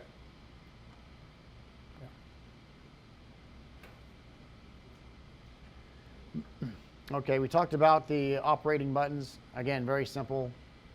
On-off buttons to start or stop the unit, and then a bypass to go to bypass or return from. You do not have a short break system, so you don't have an extra set of buttons for what we call our short break. And then, of course, you've got a lamp test and a buzzer silence are both the same button. Would you ship extra lamps? Or does it come with extra lamps? I don't believe so, no. I don't think they're in the spare parts kit. Yeah. I assume they're LEDs. Yeah, they're pretty standard, very easily found items.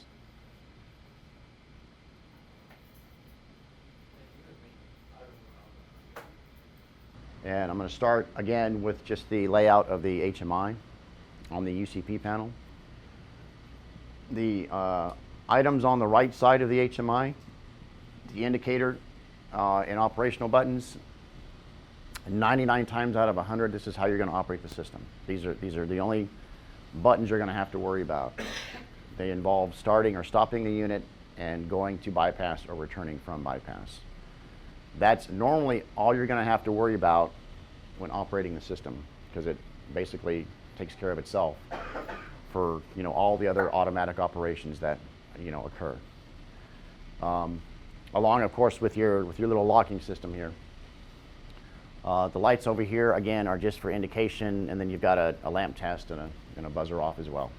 Okay, but for the most part, operating the system, you're only worried about this section right here.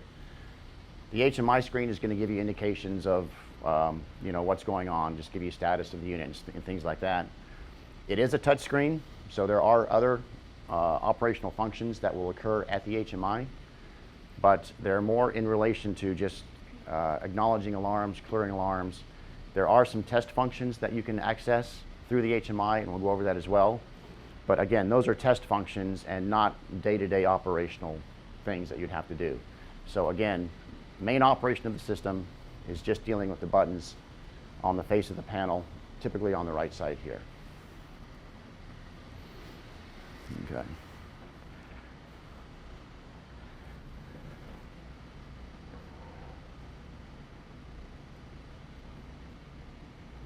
All right, we talked about the health indicators. Just a couple extra points I want to kind of outline on this. We talked about failures.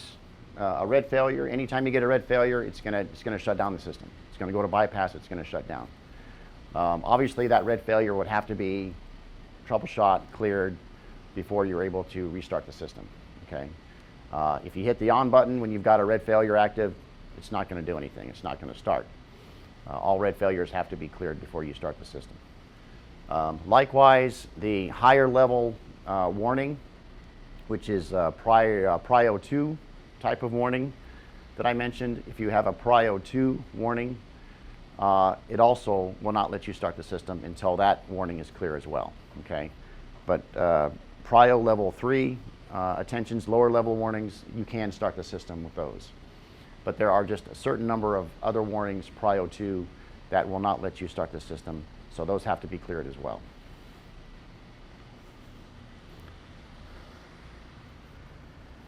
Okay.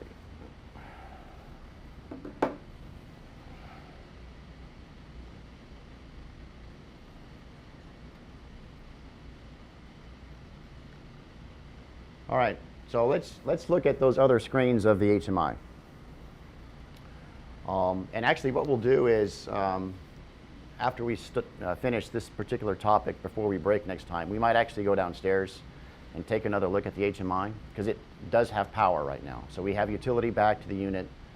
The UCP is powered up, the PLC has power, the HMI is lit up, so we can actually cycle through some of these screens and see them in real time as well. All right. But on the bottom of the HMI, you'll see some tabs that let you navigate through different screens of the HMI. HMI is in English. There is a login screen. To access certain parts of the HMI, to access some of the test functions through the HMI, you do have to log in. There are different levels of login depending on what you intend to do with the controls of the unit for the tests that you're going to run. The login that was typically used for end users is just an operator login, so it lets you operate the system. There are other logins as well, though. There's a login that we utilize as our service technicians see to the unit or maintenance of the unit, and it's a service login. And I think there's also an administrator login as well. So different levels of login let you do different things with the unit, depending on if you're a Hitec serviceman, if you're an operator. I have no issues with the customers using the service login. In fact, I think you might have to get to some of the test functions. But you can use either service or you can use operator, okay? Right now, I think the passwords for those logins are the same as the login itself. So if I were to go and log in as service, yep. I don't think that's correct. I tried to log in with operator. Oh, you tried to log in with operator? Operator. Okay. Sometimes you've also got to pay attention to what you capitalize. Okay. So it's like, it's strange sometimes. Sometimes the login itself would be a capital O operator, and then the actual password is lowercase, capital O. Okay, well, we'll look at it. So sometimes you've got to try multiple times because it's kind of screwy sometimes what they set up as far as the passwords. But I do know for a fact that logging in a service is capital S and then lowercase service, and the same for the password. But we can try different things when we're down there. So Okay. service would be, login would be your capital and your password would be lowercase. I think I believe it's the same for the username and the password for service. So capital S, everything else lowercase. But we'll certainly test that out when we get down there to verify that. But sometimes you've got to try a different combination to see if it's, if it goes through. And there is a way to change the password. So if you are interested in doing that, then we can help you do that. That might be an administrator function we have to get into to do that, but it is possible. A lot of our customers, they don't change the password. They just leave it at service or operator, and they don't worry about setting different passwords.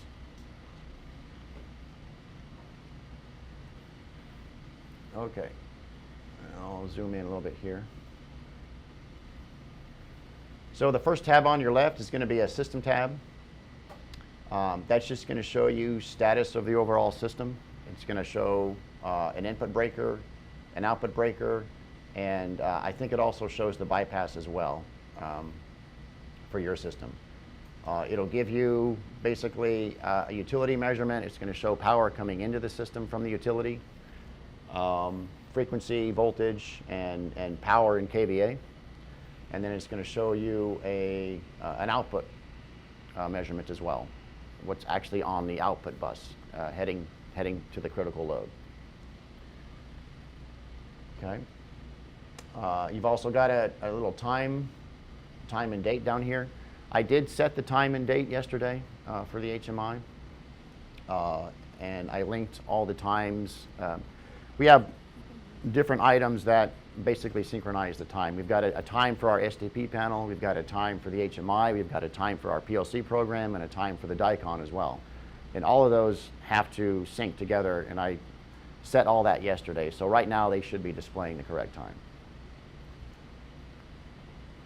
This also shows you circuit breaker status as well. So if the breaker is closed, this is what it will look like. It'll have a little horizontal line for the breaker. If the breaker is open, that horizontal line will be lifted up, so it indicates the breaker is open or closed. All right. Next tab over, you have the UPS unit screen. This is just giving you some details of the power module itself. On the left-hand side, you'll have some diesel measurements showing diesel RPM, battery voltage, oil pressure, coolant temp, and diesel run hours. Obviously, if the diesel is not running, it's going to be at 0 RPM. Battery voltage is the actual voltage measurement from the start batteries themselves. And then from the engine, we also have a communication link where we can read its oil pressure and coolant temperature for the high temperature circuit, as well as we can read from the engine its running hours. On the right-hand side, we've got voltage and frequency from the output of the generator. This is not the output of the system, but the output of the generator itself going into the tapping of the choke. And then we've got a measurement of the flywheel speed, so the inner rotor speed, which typically fully charged would be around 4197, which is 4200, plus or minus 3 RPM or so. Okay.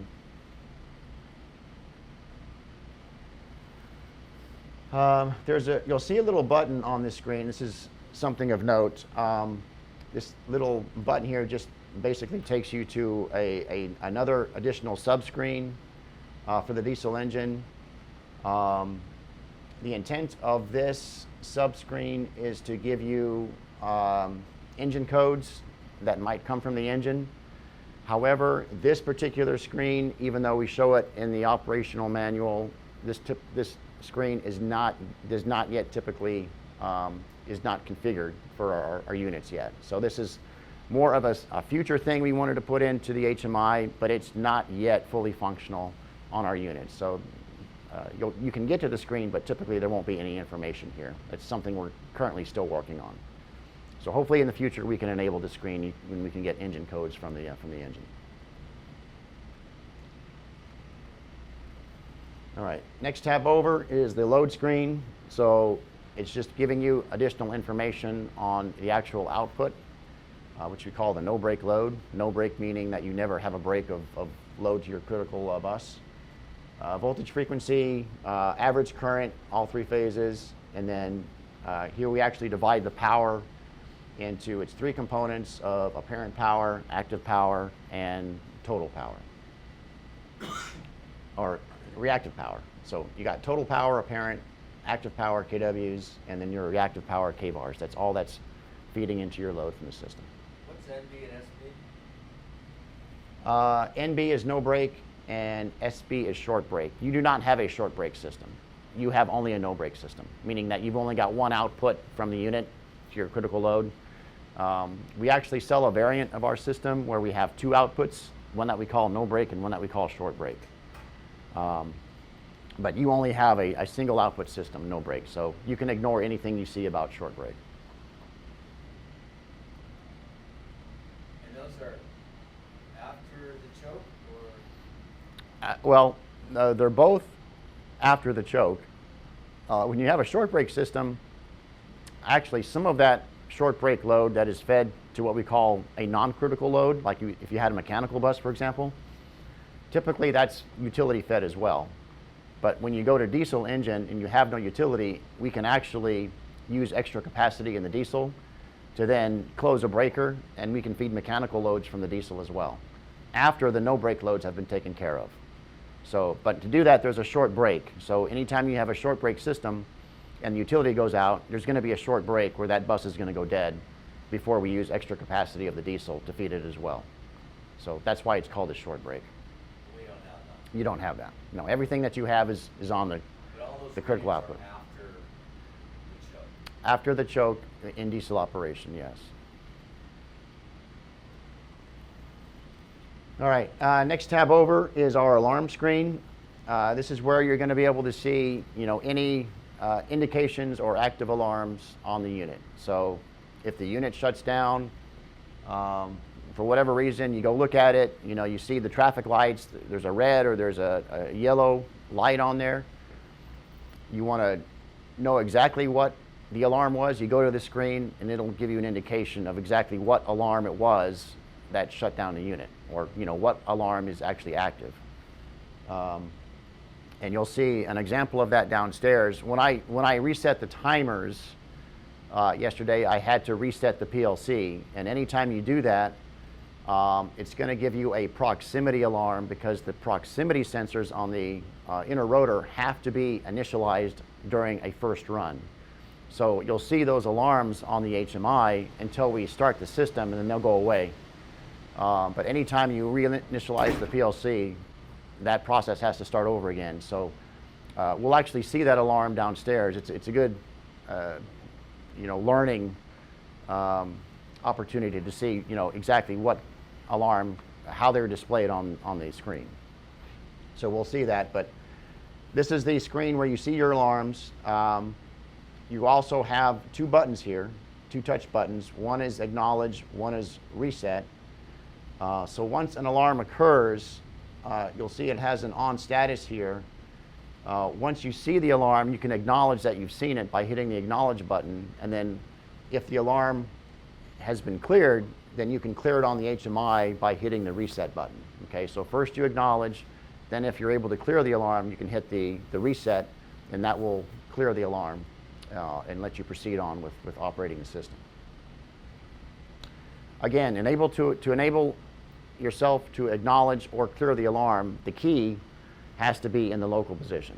Okay, if it's in the off position, it's not going to allow you to clear the alarm.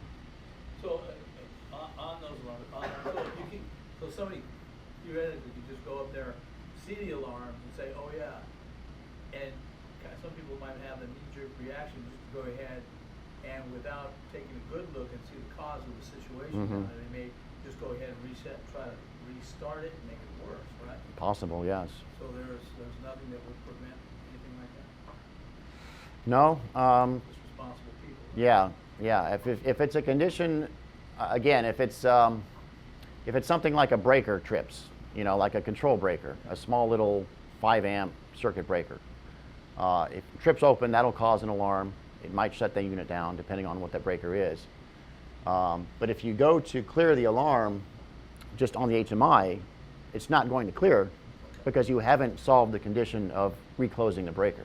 Okay, so in that case, you can go and try and reset the alarm all day long. It's not going to reset. So there are some sort of interlocks that would prevent you from just going ahead and clink the Yeah. slide again until. Right. In that case, you'd have to go find the breaker that tripped, you'd have to close it, and then you can clear the alarm. Now, there are certain alarms that might clear themselves.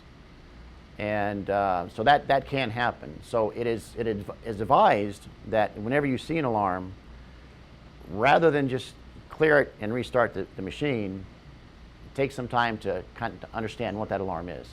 I mean, because of the levels of electrical, high voltage guys, you know, they're taking care of anything like that, Mhm. a breaker like that. Mike takes care of it up to like 480 or whatever he takes care of. So, I mean, we do have our own kind of little areas of like, oh, I can't touch that. Right. That's going to be high voltage. Of course, Mark and Warren are going to be in on that particular situation. Okay. But it can still, somebody can possibly click, okay, let's try it again. Yeah. And we don't want to do that. It's possible. Yeah. Again, depending on the alarm and if it's able to clear itself. So, you know, and I understand there are situations where, okay, the machine is down, we need to get it back up again and running. Is the alarm going to clear? Yeah, it clears. Okay, let's start. Maybe you'll want to take a picture of the HMI or something, and you know, or give us a call and say, hey, this is what happened. Is everything okay? Can you even log in without the key? I'm not sure if you can log in without the key.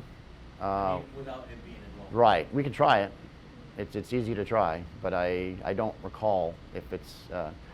Sometimes I'm a little fuzzy on what the key does and does not allow you to do, and sometimes I'm surprised, and sometimes it changes, you know, from time to time. This is how the Dutch, you know, program things. But we can certainly check and see.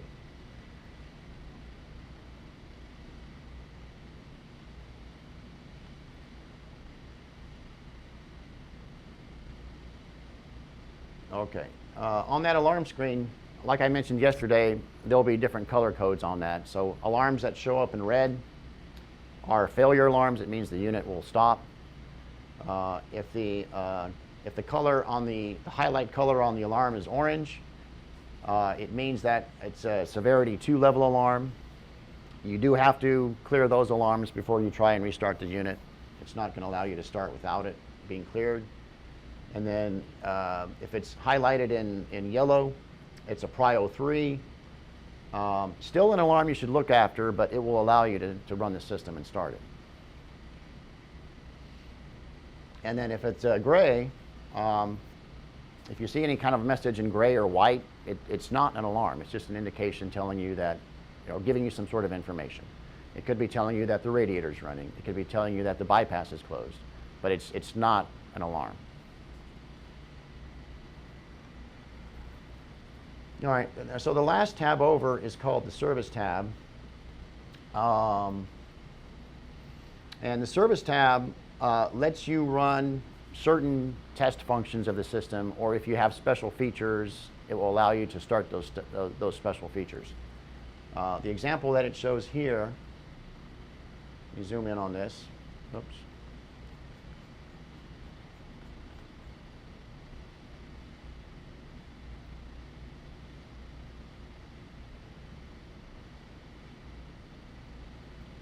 So in this example, your service tab allows you, this is true for all Hitec units. On the left side, we have what we call a system test, and we also have a diesel test. So this is a way for you as an operator to run certain tests of the system to make sure everything runs okay, the unit's ready to go, it can operate safely. I'm going to start with the diesel test, because if you want to run a diesel test, All you're doing basically is you're testing the starting system of the diesel and making sure that it can run in idle with no issues. There's nothing mechanically wrong with the engine as far as running at an idle speed. But basically, more often than not, you're just testing to make sure that it will start. Okay. So you're testing the diesel battery starting system, the RSP system, or the batteries if you're testing the batteries as well. So you'd hit the on button to initiate this diesel test, and what's going to happen is the diesel is going to start and it's going to run at idle. Now you're going to be in normal operation at this point. Q1 is going to be closed, and utility is going to be providing load through the choke to the output of the system. You are not going to clutch in when you conduct this test because the diesel is going to run at idle speed, which means it's going to be running at 1750. Remember that the clutch only engages when the diesel matches the speed of the shaft, which is turning at 1800 RPM. So in diesel test, the diesel will be given a command to start, and it's only going to come up to idle speed. And it's just going to sit there and run at idle, 1750, for as long as you want to run the test. So you can run that test, you can see it start, and we are going to demonstrate that today. We'll see a diesel test. And then you can just kind of walk around the engine, make sure everything's okay, it's getting fuel, no weird noises or anything like that. Everything seems good. And then when you're done with the test, you can just hit the off button, and then the diesel will shut down. Okay. There's no cool down period because it's already been running at idle with no load, so it doesn't need to cool down. So it'll shut down directly. So the diesel test is just a very simple way just to make sure the diesel starts, run it a little bit, and shut it back off again. That's something you might want to do at least on a monthly basis. Okay, just to make sure that everything's good. It also tests, the fuel system to some extent to make sure that there's fuel coming into the engine, that everything's good. The other test you can run is called a system test. Okay, a system test is basically a test of not just the diesel starting, but also a test that your transition from diesel to from normal to diesel operation is running smoothly. So you're also testing the Q1 breaker, because the Q1 breaker will open, and you're testing the transition or using the flywheel to go from a normal operation to diesel operation. Okay, so when you hit the on button of this test, what's going to happen is the Q1 breaker is going to open, the diesel is going to start, and you're going to transition to diesel. Now you might say, isn't that kind of risky? Well, normally it would be risky if it was just like a regular utility outage, but it's not exactly like a regular utility outage because we do take some safety measures when conducting a system test, which is a little bit different than just your straight, utility outage. So when you do go to system test, we're not going to do those three things right away that I talked about earlier, as far as opening Q1, starting diesel, extracting energy from your flywheel. We're going to start the diesel first. Okay, we're not going to open Q1 just yet. We're not going to transition the flywheel. We're just going to start the diesel. And we're going to watch the diesel and make sure that it at least gets up to what we call starting speed. So we want to make sure that the diesel does fire. It's coming up, at least above the starting speed of the engine. And we're not going to open Q1 until we know for sure that the diesel has started and has no issues. So you would scroll back to the engine screen, see the engine RPM to verify that it's at. Well, it's going to happen so quickly, you're probably not going to be able to see much of a difference. But there is a difference in that we do start the diesel first, and it might be just a couple seconds before the Q1 opens after that. So it's still going to be pretty quick.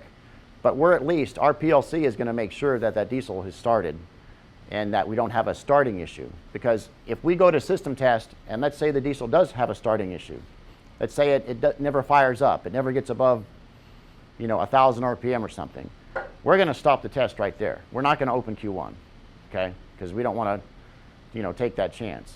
So for a system test, it's different in that the PLC will start the diesel first, make sure everything's okay, and then it's going to open the Q1 breaker, and then you're going to use, your flywheel to transition to diesel operation. And because your diesel has already started by the time that happens, you're not going to have to use a lot of your flywheel because your diesel will be able to take the load a lot quicker in that instance than if it was a regular utility outage. It's already up to speed. It's probably already up to speed at that point, yes. Okay? So you're not using all of your flywheel, but you'll use a little bit of it depending on how much load you have, okay? But this test will be done, with live load, with your load on it, if you choose to do so, okay? Now there's another method of conducting the system test, which we do recommend, particularly if you're working with, live load, is go ahead and go to diesel test first and let the diesel come up to idle speed and just watch it and make sure everything, with your eyes looks okay. And then after the diesel has already started and is running at idle, then go to system test. Then the Q1 will open. Then you have that extra assuredness that, your diesel is fine, it's running good before you open Q1, and then you go ahead and transition to diesel operation.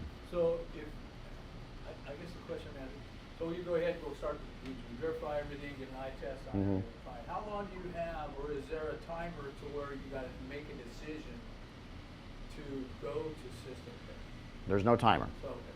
No. So you got all the time in the world to Yep. check things and even scroll through the screen. Yep. And then, okay, I feel good, everybody feels good, let's go to. Yes.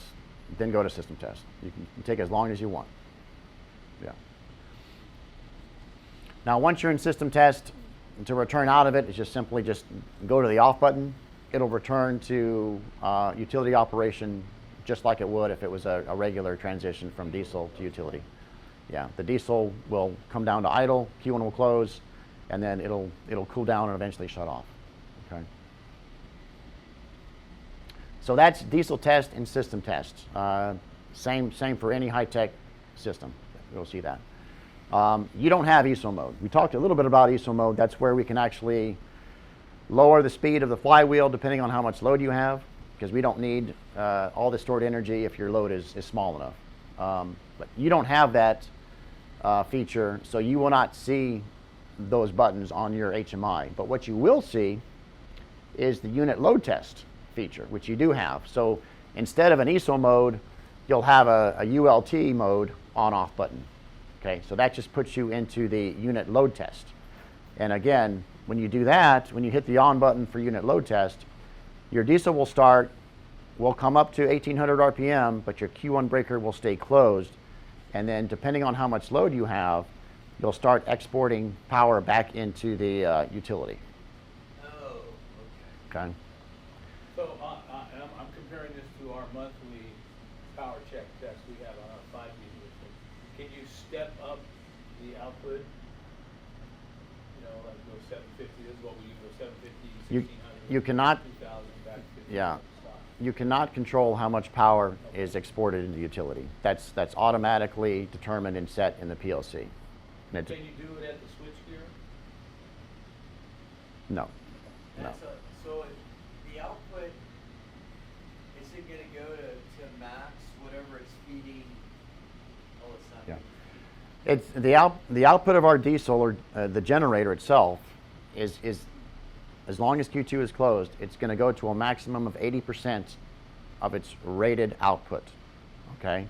So if you get 50 out going to your feed, Yep. you're only gonna have 30 going back Correct. to the utility. Correct. Right. And if you have 30 on your output, you're going to import 50. Okay. But So but it's just whatever it is, and it's 80%. right. But you're also limited. There's another rule as well. You're also limited to what you can export into the utility. The limit is 50% when Q2 is closed. Okay. When Q2 is open, you can go up to 80% going to the utility. Okay, so you have to keep in mind those three sets of rules and how they work together. Oh, if Q2 is open, you can go to 80%? You can go as high as 80% backfeeding Well, the yeah, utility. That makes sense, 'cause it's got the capacity. Right. But when Q2 is closed, you're limited to 50% into the utility. But the other rule you have to keep in mind is 80% is the max coming out of the generator. So will it maintain that 80%? Mhm. I mean, if your demand changes on your Q2 Yeah, if your load changes, then the system will adjust and how much it's exporting into the utility, to stay at 80% as long as it doesn't exceed the 50% requirement when Q2 is closed. Okay. Okay. So there's, you kind of have to think about it and realize that those Regardless, rules. it's gonna be at 80% load. As long as the input does not exceed 50% when Q2 is closed. So if the load on Q2 goes below 30%, then you're not gonna be at 80%. Right. Let's say your output on the Q2 is only 20%. Right. But Q2 is closed, but you're 20%, that means that the diesel will export only up to 50, which means your total in that case is 70, right? But we're never gonna be that low anyway. Yeah, most likely your load is going to be, Mark said it's about 1,000, so we're about, Yeah. maybe about 50%. about 50%. Yeah, so the most you'll ever see is 80% coming out of the diesel. Okay. So, has it, maybe Alan or Warren, have we discussed how we're gonna do that, or what load we're gonna use for our testing, and any periodicities, or a monthly, a quarterly? No, but it sounds like we're gonna be in the ULT mode to test. I don't know, but as far as monthlies, no. Did Mark say anything? No, I don't think he's decided yet, but. And then the system test would probably be like an annual or something, where it goes through the complete process? And I don't know what the recommendations from Hitec are either. Well, the recommendation from Hitec, and you'll probably see this in our maintenance instructions, I think it may even be up to once a month for a system test. Really? Yeah, but that obviously is something that is just a recommendation. It's you have to follow what you feel good about, right? Yeah, Well, I maybe I would. got it backwards, maybe the system test would be monthly and the utility would be like an annual? Well, I don't know. I think it really is gonna depend on if they wanna run like a monthly diesel test like we do with our other generators. That would probably suffice for any system test. The main purpose of a ULT is not really to run a test. It's mainly just to exercise your diesel. Because when you have a diesel, you want to be able to exercise it ever so often with some load, because you don't want to get into a wet stacking situation, right? Or you want to be able to clean up your exhaust, and so you run your diesel with load ever so often just to make sure you have nice clean diesel. And isn't your system test doing that anyway? It can, depending on how much load you have, but the point of the ULT is you're not risking, opening Q1 to do the test. No, that's true. Yeah, Okay. you're keeping Q1 closed.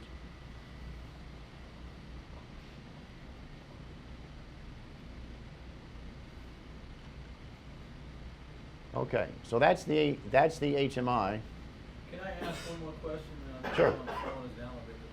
Do you have a totalizer for, I know you have one for engine hours, but do you have one for kilowatt hours? on No, that? no. So, okay, so that would be, okay. Yeah, for something like that, you have to use like a power quality meter, and Yeah, we have an IQs on our. Yeah. On our switchgear, on our three older ones, and our newer two, and Yeah. they're not that new anymore. They're actually part of the generator panel, or at the engine itself. Yeah. Let's go down and find it, but, so you don't have a total KW. we don't have it from our system or our PLC. However, we built into the switchgear 2 power quality meters. Okay. One that's looking at the generator output, and one that's looking at the no break output. We don't have one looking at utility though, so you might have to use something upstream if you want to look at utility. Yeah. Okay. So the system test is more of a gas test test.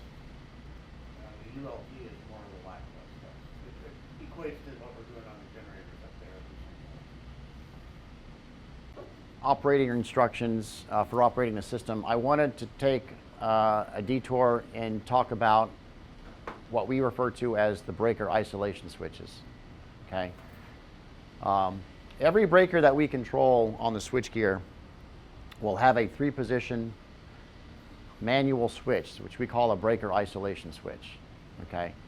And the 3 positions of each switch will be auto, trip, and test. You'll see this switch, you'll see it labeled for all the breakers we control, which are the Q1, Q2, and Q3 breakers. We do not have a switch at the Q20, which feeds the generator transformer panel, because that's not an automatic breaker. That's basically a manual breaker. Okay, our PLC does not control that particular breaker. But for these breakers, we do. We've got the input, the output, and the bypass breaker. The switches, these isolation switches for these breakers have a number of different reasons why they're there. Okay, one reason why these switches are there is it gives us the ability to actually test the breaker itself, to test the closing circuits and the opening circuits of the breakers, to make sure that, you know, they're working properly. And that's why we have a test position on these switches. But in order for that to work properly, in order for us to test the breaker has to be racked out into the test position. Okay, everybody's familiar with the positions of the breakers as far as being connected, racked out into test, and then being fully racked out into disconnected, right? So obviously when the breaker is racked in, it's connected to the bus, right? It's able to close and you know, join one bus to another. When the breaker is racked out into the test position, that connection is the connection of the breaker itself to the busing in the back is disconnected. So it's no longer connected electrically to any kind of a bus. However, the controls for the breaker are still connected. Okay, so the controls for opening and closing the breaker, those power paths of the 125 volt DC that we use to control the breaker, those are still intact in the test position. And then of course everything is disconnected when you rack it out into the full disconnected position. Okay, but when you do rack the breaker out into the test position, we are still able to close and open the breaker with our PLC commands. And that gives us the ability to test the actual breaker opening and closing if we're in the test position by putting these switches into test. Okay, so if you rack the breaker out into the test position physically, and then you turn the switch into the test position, you will basically be asking our PLC to give a command to close the breaker. Okay, and it can do so safely, and it doesn't require a sync check or anything like that. You're just testing the closing circuit of the breaker, and it's safe to do so because it's actually physically disconnected from the bus. Okay, so you're not closing into anything or, you know, causing an issue, but it just allows you to physically test to make sure that the closing coil works, the circuit itself works, and the breaker is operating properly. So obviously the first thing you have to do is the breaker has to be open to be able to rack it out into test position. Okay, so the breaker's open, you rack it out into test position, and then you go ahead and you put the switch into trip. That's just keeping it open. Okay, so you might have already put it into the trip position to open it in the first place if it wasn't already open, but when you rack it out, you'll go ahead and put it into trip. That keeps the breaker open, and then when you're ready to test close it, you just turn the switch into test. Okay, and then that will close the breaker in the test position. To test reopening the breaker, you just simply put the switch back into trip. Okay, and then that will open the breaker. You can do all that with the remote as well. No, the remote system is only for racking in and out. Okay. It doesn't have a test position. No, it cannot give commands to close or open the breaker. So to close these breakers, you have to be in test, basically, right? To close the breaker in test position with the test, you have to be in the I mean the breaker has to be in test position, and then you put the switch into test, Right. and that will close the breaker.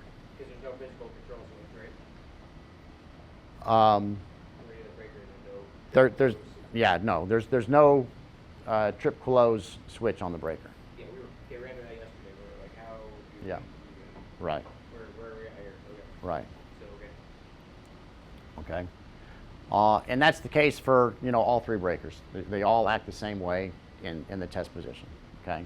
So again, you can test close it. You can test opening by using these 2 positions on that 3-position switch when the breaker is racked out into test. Okay. And you'll see items in this operational steps that refer to these isolation switches. Okay. Now, the other thing that the switches let you do, and keep in mind, normally these switches are all in the auto position. Okay. Auto position means that the breaker has, you know, our PLC has full automatic control of the breakers. Okay. Automatic control is enabled by our PLC when these switches are in the auto position, and normally that's what they're going to be. That's what they're going to be, and they're going to stay in that position. You, as an operator, always have the ability, if you so desire, to open any one of these breakers. If they happen to be closed, you can open them, if you desire, by putting the switch from auto into trip. Okay. So at any time, and this is a request that will always be granted, because remember what I said is, you know, any command you make to operate the system is basically a request, and our PLC does the work. It may meet your request, it may not. But at any time, if any one of these breakers is closed, you can always open the breaker, if you so desire, by putting the isolation switch into trip. Okay? Now, what happens, let's just say you're a normal operation, Q1 and Q2 are closed. All right? What's going to happen if you come to Q1 and you place its isolation switch into trip? Nope. It's going to go into a normal start. Yeah. Q1's going to open. It's going to treat that like a utility outage. It's going to start your diesel, and you're going to go into diesel operation. But your Q2 is going to remain closed. That's not an alarm condition. That's you as an operator opening the Q1 breaker with that switch. Okay? So that's actually one way you can conduct a test if you really want to do it. You know, if you don't want to do a system test, but you still want to test the system, just open the Q1 breaker. In fact, we might do that today as our last test.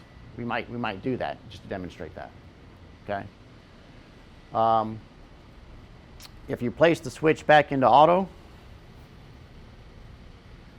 then it'll reclose. It'll reclose your Q1. You'll transfer back to normal operation. Okay. Which would then put the diesel in cool down. Yeah. Yeah.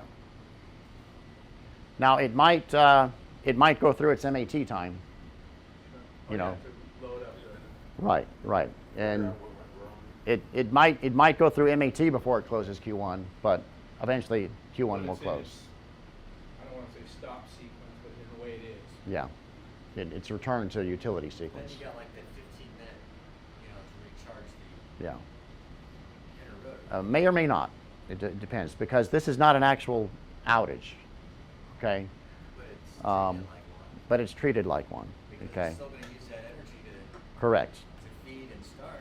Correct. So you're still going to drain your inner rotor. But the utility never actually goes away. Right. Okay. So it may go ahead and close Q1. You just have to be cognizant of that as an operator, that the flywheel may not be fully recharged yet. Okay. So you might want to wait. If this were a test you were running because you just wanted to do it, you might want to wait until that flywheel is fully recharged before you go back to auto. Recharging be the RPM being Yeah, 4,200, right. Just to make sure in case the system decides to close Q1. I thought I couldn't do that until it was recharged. Or almost recharged. The MAT depends on the utility going away. So if the PLC sees the utility going away, it starts that MAT time, because it wants to make sure the utility is nice and stable as well, right? But if the utility never goes away because you just open the Q1 breaker, it may not go into MAT. So you have to be aware of that, and don't go back to auto until you know you've got a fully charged flywheel. Okay? It's something to keep in mind. I just thought that MAT was part of recharging the flywheel. That's part of it, but it's also making sure that your utility is nice and stable for that 15 minutes. And if utility never goes away, then we may have never started MAT. But I thought once Q1 open it, or is it sensing before Q1? It's sensing right here before Q1. So you open Q1, but it still knows utility's there. Yeah. Point is, you as an operator chose to do something special. Okay, so if you're going to choose to open Q1 that way, just be aware of what you're doing, and it's best not to go back until you've got your flywheel charged again. Okay. Now, let's go to Q2. Let's say again your normal operation, and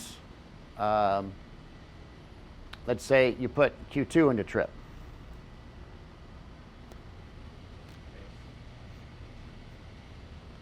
Okay.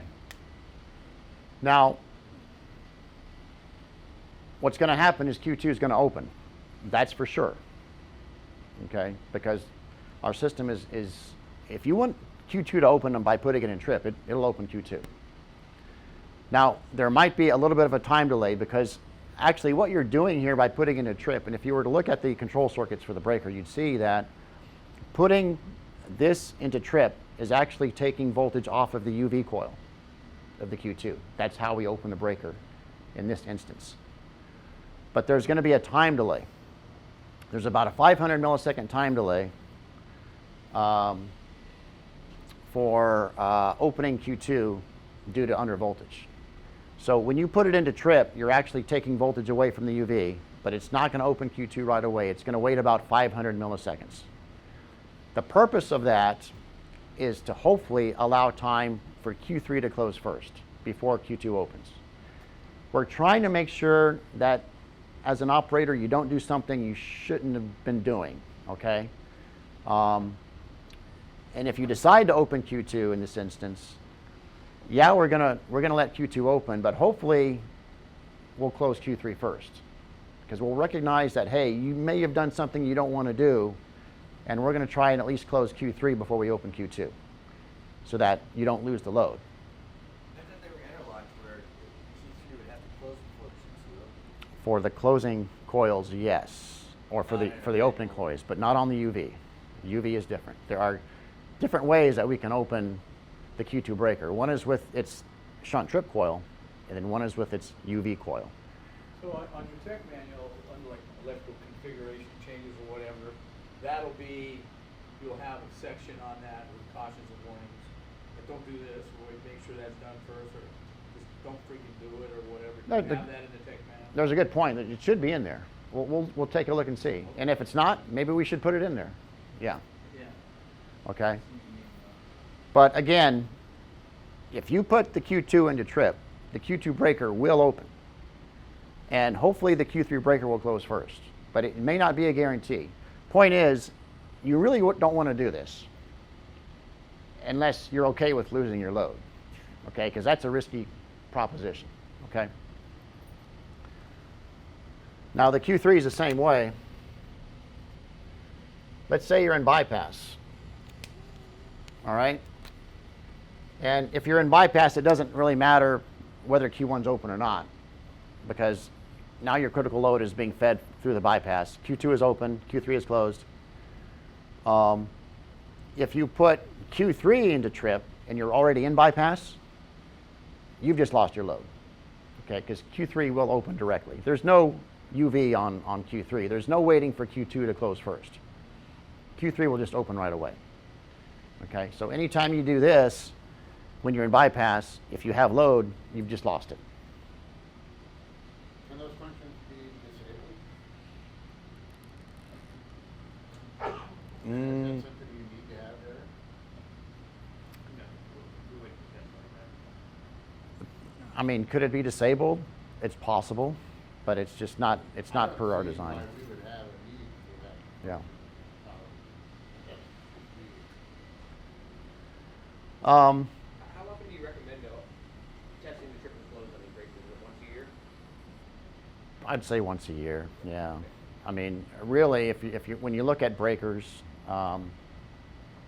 they need to be exercised. Okay. You know, if you let a breaker sit for too long and you try and operate it, will it work? Maybe, maybe not. But breakers, you know, they have to be serviced. And there can be mechanical issues, there can be electrical issues. Breakers really should be overhauled every so often, right? And a lot of our end users will not overhaul their breakers, but they really should be. You know, every 5 years or so, take them out, you know, check them, overhaul them, clean them up. Try to do every 3 years here. Yeah. So let me ask you something, backing up a little bit. Why would somebody want to go out, if we're just running, open up Q2, just other than an accident? I can't think of a reason why. All right. I mean, I could see it happening by mistake, so, Yeah. you know, just because people are human, but. Yeah. I think Well- that goes along with our switchgear controls up in the switchgear room. I mean, it's anybody can go up there and pretty much do whatever they want, start engines and everything else. Mhm. And there are disabled keys and everything else, but I mean, that's why we all work here. We're supposed to be responsible enough to not Yeah. hands off when it requires to be hands off. Right. So that's a training issue that would have to be. Yeah, I mean, you might be able to come up with some scenarios. I don't know, it's some wild off the cuff something happening. You know, if you're standing by the gear and something starts to arc and you're thinking, I better open this breaker, you know, maybe something like that. But again, that's why we have e-stops as well. But Okay. yeah, it's hard to think of an actual scenario where you'd want to actually do that. Now, what these switches are mainly good for, and I'm going to go into kind of the last reason why we have them, is if you're in a situation, let's say, where the unit is off, okay? Let's say you turned it off for whatever reason, for maintenance, or you know, you had to deaden an output bus or something, or you know, something downstream or whatever. Putting the breakers into trip position sometimes is a good idea when they're already open.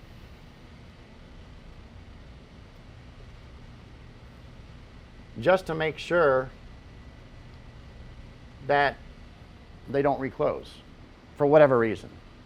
Okay, so let's say you shut down the entire system and you're doing work out here, you wanted to de-energize the output. So you got the system's completely down and all these breakers are open. And you want to make sure that there's no way that they can be closed. You can put their isolation switches all in trip, and no matter what, those breakers will not close. There's no command from our PLC that will close those breakers. That would be a lockout tagout. but- Kind of a lockout So we tagout gotta go thing. back to the main switch that feeds it. Yeah. Q1, Q3, and Yeah. But that's one possible use of these switches is, again, when the breaker's already open, put it in trip just to give you an extra assuredness that that breaker's not going to close on you. Makes you feel better, right? Now, let's say you're in a situation where everything is off, all the breakers are open, and let's say you do have utility operation. You have utility, it's powered up. So all this bus is powered here. You've got utility back, and you're ready to go ahead and energize your output before you even start your unit. You can close the Q3 breaker before you even start the unit by putting its isolation switch in auto. And then it will close Q3 and let you power your output bus. That's even without starting the unit, okay? So for the Q3, as long as there's utility present, you can actually operate the breaker by using the auto and the trip functions to close or open it, you know, for the bypass operation, okay? But you'll even see in our instructions where sometimes when the unit's shut down, we just say, go ahead and put Q1 and Q2 in trip when it's shut down, just to make sure that those breakers don't close on And so you'll see that in some of the instructions that we will go over here shortly, okay? But that's what those switches do. That's what they're there for. Number one, to test the breakers in test position. Number two, to give you the ability to open them if need be for whatever reason. Or number three, to help lock them out from closing if they're already open. That's what they're there for. Okay. All right, let's look at some actual, as per the manual, let's look at some steps for operating the system. It's recommended that before you start the unit, it's basically stopped, nothing's spinning, there's no power being generated. Q1 and Q2 are open, Q3 might be closed. Take a walk around the unit just to make sure that everything looks okay. Okay, you're looking for, on the diesel itself, looking for leaks, anything out of the norm. Condensation is a bad thing for a generator that's been sitting for too long. Now the generator itself, the synchronous alternator machine does have a strip heater inside. So anytime that the unit is not operating, we do heat up the alternator to make sure that we don't get condensation built inside there. But anytime you've got condensation buildup in a generator that's been sitting for too long and you start it up, that's always a bad thing. So check for condensation. Also, the medium voltage gear also has strip heaters as well. So each section of switch gear has a heating element in it that keeps it warm as well. The preheat, which is on the front of the engine, that should be operable. Even when the system is not running, we do, preheat the engine. Is there an indicator light on that, or There's no indicator light, but if the water temp is too low, you'll get an alarm on the HMI. It'll show you that the water temp is too low. But you can feel the engine. You can feel if the block heater is working because the engine will be slightly warm. Okay. And of course, all your protective covers and so forth. Make sure that everything's in place. Something I'm going to add to this is check your fuel valves. And your coolant valves as well. Make sure they're all open. If you start the diesel and a fuel valve is closed, particularly a return valve, you're going to blow a hose. Okay, we learned that the hard way last week. So check to make sure that all your fuel valves are open for supply and return to the day tank, and probably also from your main tank as well. We'll add on that too, because we'll probably end up walking up on the roof with a visual on everything. Mhm. Yeah. Belts are on the motor all the way down to the fuel valves to the heaters. Right. That's usually that's a pre-check that we have on our other 5 emergency Okay. systems. Yeah. We'll probably just morph that over. Yep, it's a good idea. So, yeah, pre-checks. Section 7.4 is going into how you would reset an emergency stop. So if you're actually restarting the unit because there was an e-stop situation, it'll go into how you can handle that.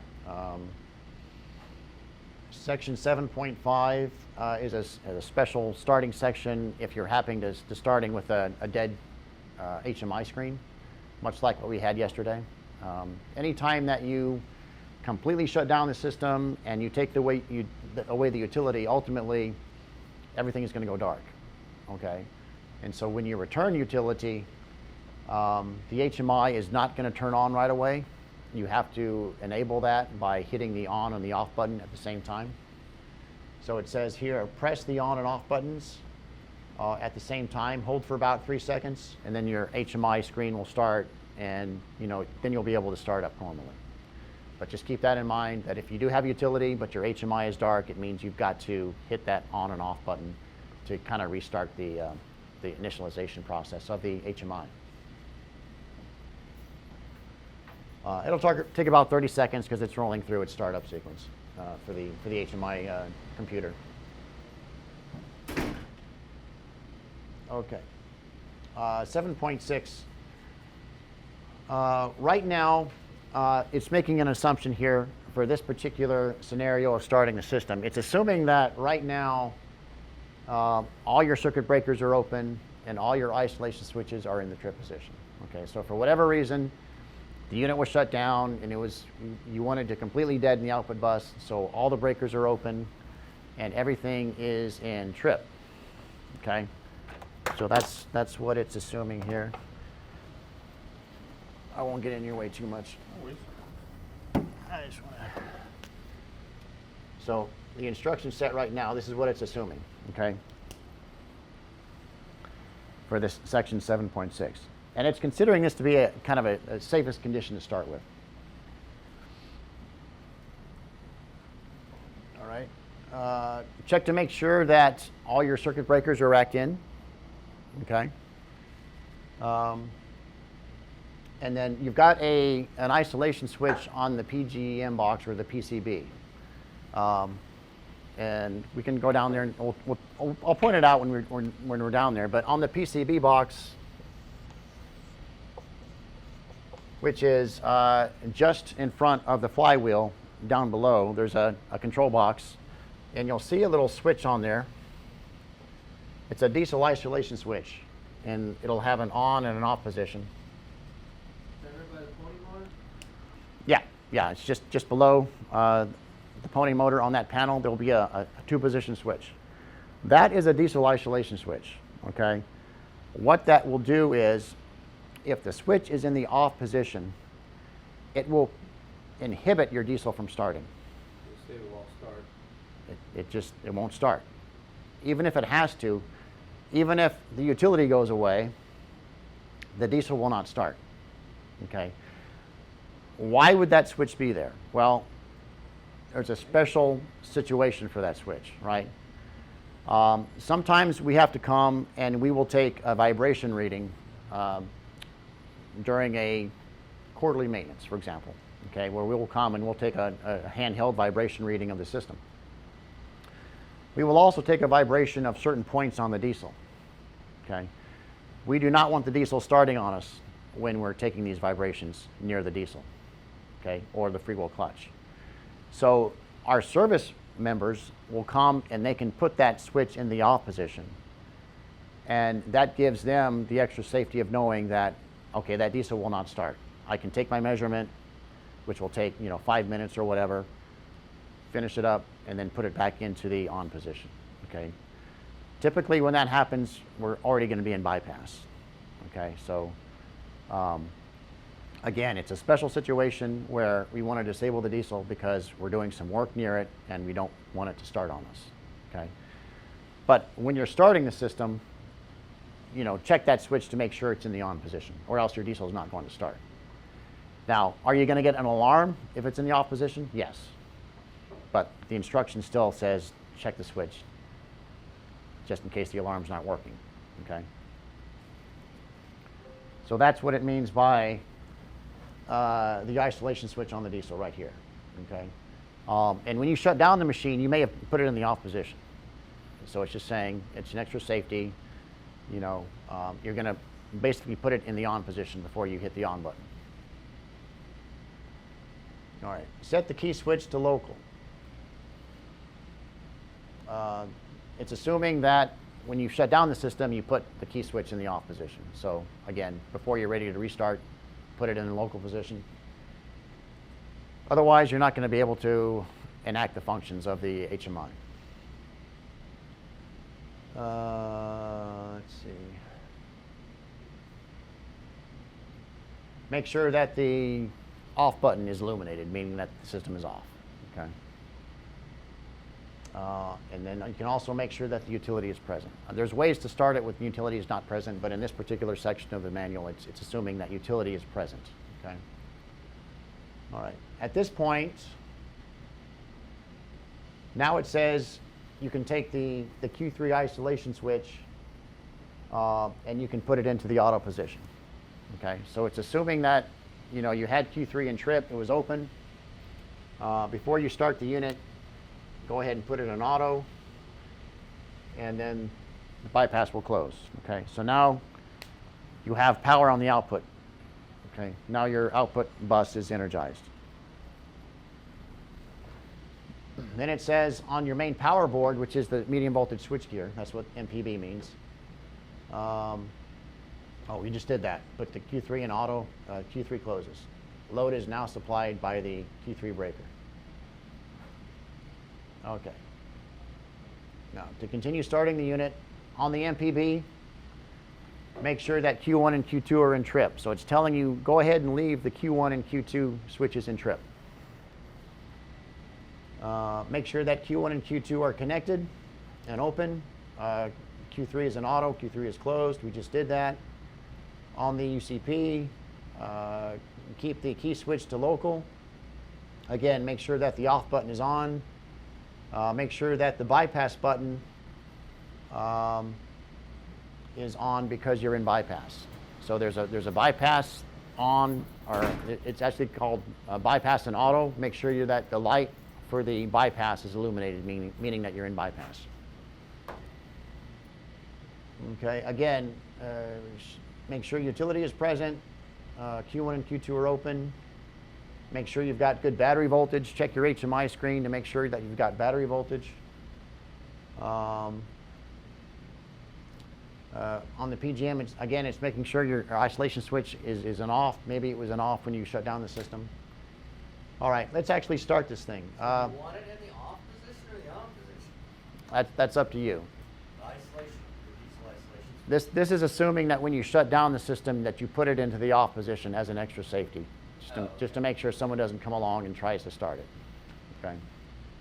Again, that's totally up to you and how you want to operate your system and your MOPs that you want to So we don't run. necessarily have to go and shut it off to get through this set of sequences. No, not necessarily. What this instruction basically is doing is it's just assuming the foremost amount of safety is what it's basically assuming. Okay. All right, so let's actually start this thing. It says put your Q1 isolation switch into auto. All right. So at this point it says, okay, go ahead and put Q1 into auto.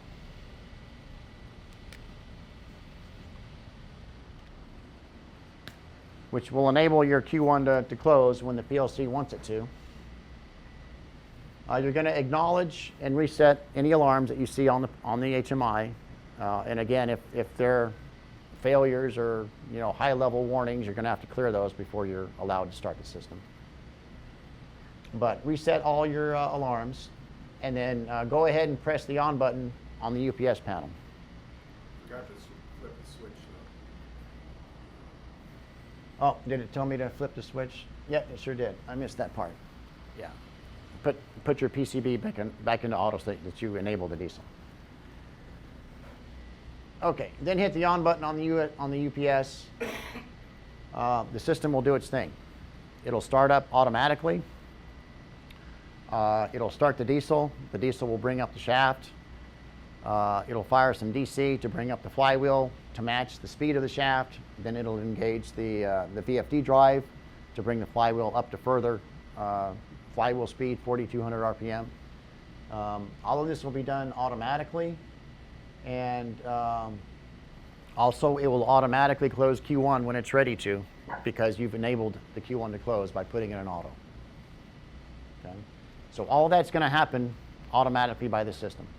You can watch it, you can observe it, you can make sure that you see good voltage come up on your HMI, frequency, voltage and frequency readings. The diesel will start. You'll see diesel speed. You'll see the flywheel speed start to increase.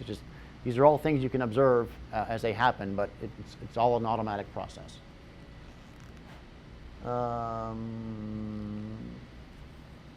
If you happen to get any alarms during the process, just take note of them. If they're lower level alarms, they're not going to affect the operation or the startup of the system. But if you do happen to get an alarm in the process, then just take note of it, and you'll have to deal with it at the time. And then the circuit breaker will close, and at that point your diesel will come down to idle, and eventually cool down and shut off. Now, it may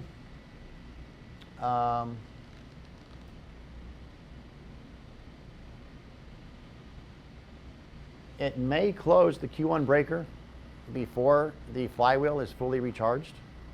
Okay, as I said before, this is not a utility failure situation.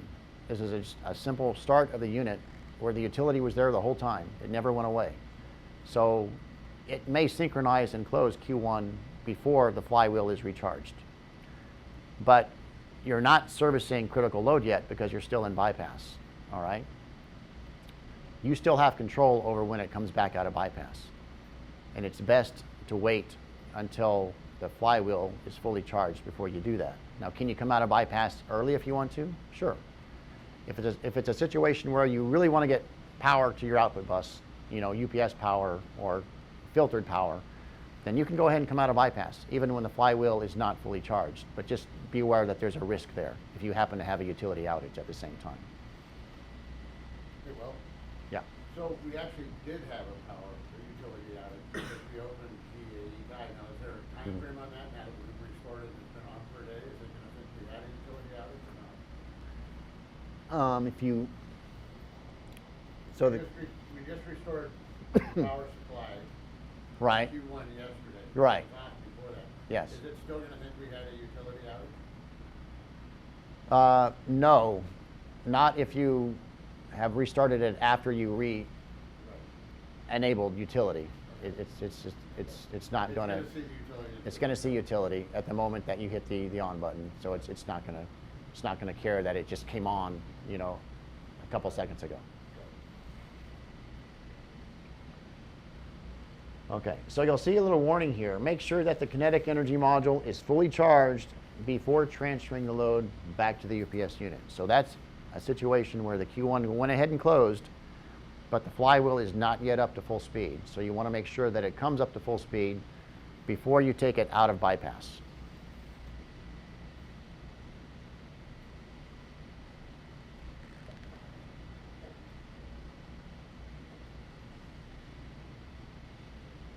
Okay, and also before you come out of bypass, you might want to take another walk around the unit. Okay, so now you've got a running diesel engine, or it's a running generator. The diesel might have shut down, depending on when the cool down period ended. But at any point, you've still got a rotating machine. So before you come out of bypass, you might want to take a walk around. Again, look for any fluid issues, leaking pipes, abnormal noises. It's going to be noisy enough, but after some time, you're going to be accustomed to what that noise is. And so if the noise changes, then that could alert you to something going on. So take a listen. You can also feel the vibrations a little bit. Put your hand on the flywheel. Does it feel like it normally does? You can do these types of checks. And then when you're ready to come out of bypass, number one, you've got to put the Q2 breaker back into auto so that you enable it to close. But it's not going to close because you're still in bypass. All you're doing is you're enabling it to close when you're ready to come out of bypass. So you can put the auto switch or the ISO switch back into auto. And at this point, now you should be ready to come out of bypass.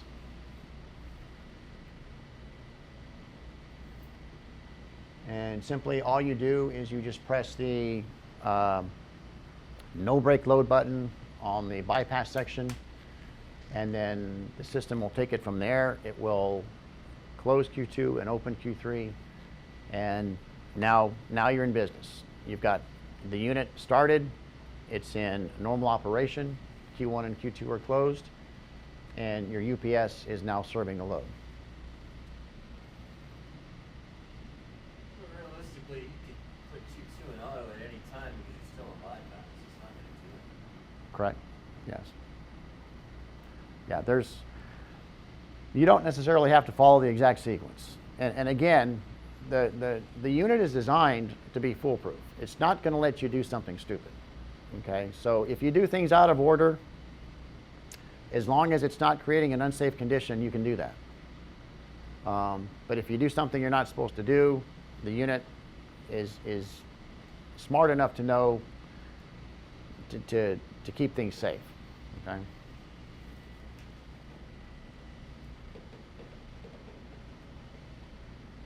Okay. It also goes into how to start during a black start when there's no utility. And it isn't too much different than starting it up with utility. The only difference is we just have to power our PLC with our black start battery. So utility is not present. All switches, as before, are in trip. All circuit breakers are open and connected. We've got our UCP switch in local. The unit is off. Let's see. Make sure battery voltage is present for the start batteries. Your diesel might already be in off position. Set the diesel to the on position for the ISO switch. Navigate to the alarm screens and clear the alarms. Yeah, what it failed to mention here is that, again, if you're completely dark, then your HMI might be dark as well. So you have to, again, hit the on and the off button, and that will bring up the HMI. And instead of using utility power to bring up the HMI, it's just using those black start batteries. So it's really no different. From that point on, you just start it as you normally would. The only difference is you're not going to close Q1 because there's no utility. Okay, so the system will not close the Q1 breaker. It'll just stay in diesel operation. But you would still put the Q2 into auto and then come out of bypass to close Q2 and open Q3 to be able to power the output bus. It's just that you would stay in diesel because there's no utility. Once utility does come back, it'll transfer back to utility on its own. Okay. Q3's already going to be open. Yeah, if there's no utility, it might be open. So coming out of bypass would just be closing the Q2. So when you could put it to bypass, Q2 will close and Q3 will still be open. Yeah, if you put it in no break load position, the Q2 will close. Q3 is already open at that point, but the Q2 will close. Yeah. So you put Q3 in auto at that before that, or just I would go ahead and put it in auto. it'll still stay open? It doesn't matter. Well, it may close because even though there's no utility, we still have 120 volt DC control power. Yeah. So closing Q3 is not going to harm anything. You've already got a dead bus on the output anyway. You've got no utility. You can close Q3. It's just you're still not going to have any power through it. Okay. Now, if it were a low voltage system, it may not close because we take the power to control the breaker from the line side of the breaker. But in a medium voltage switchgear situation, we've got control power, 125 volt DC station batteries, even if there is no utility voltage. So we can actually, close or open a breaker even if there's no power on the line side of the breaker.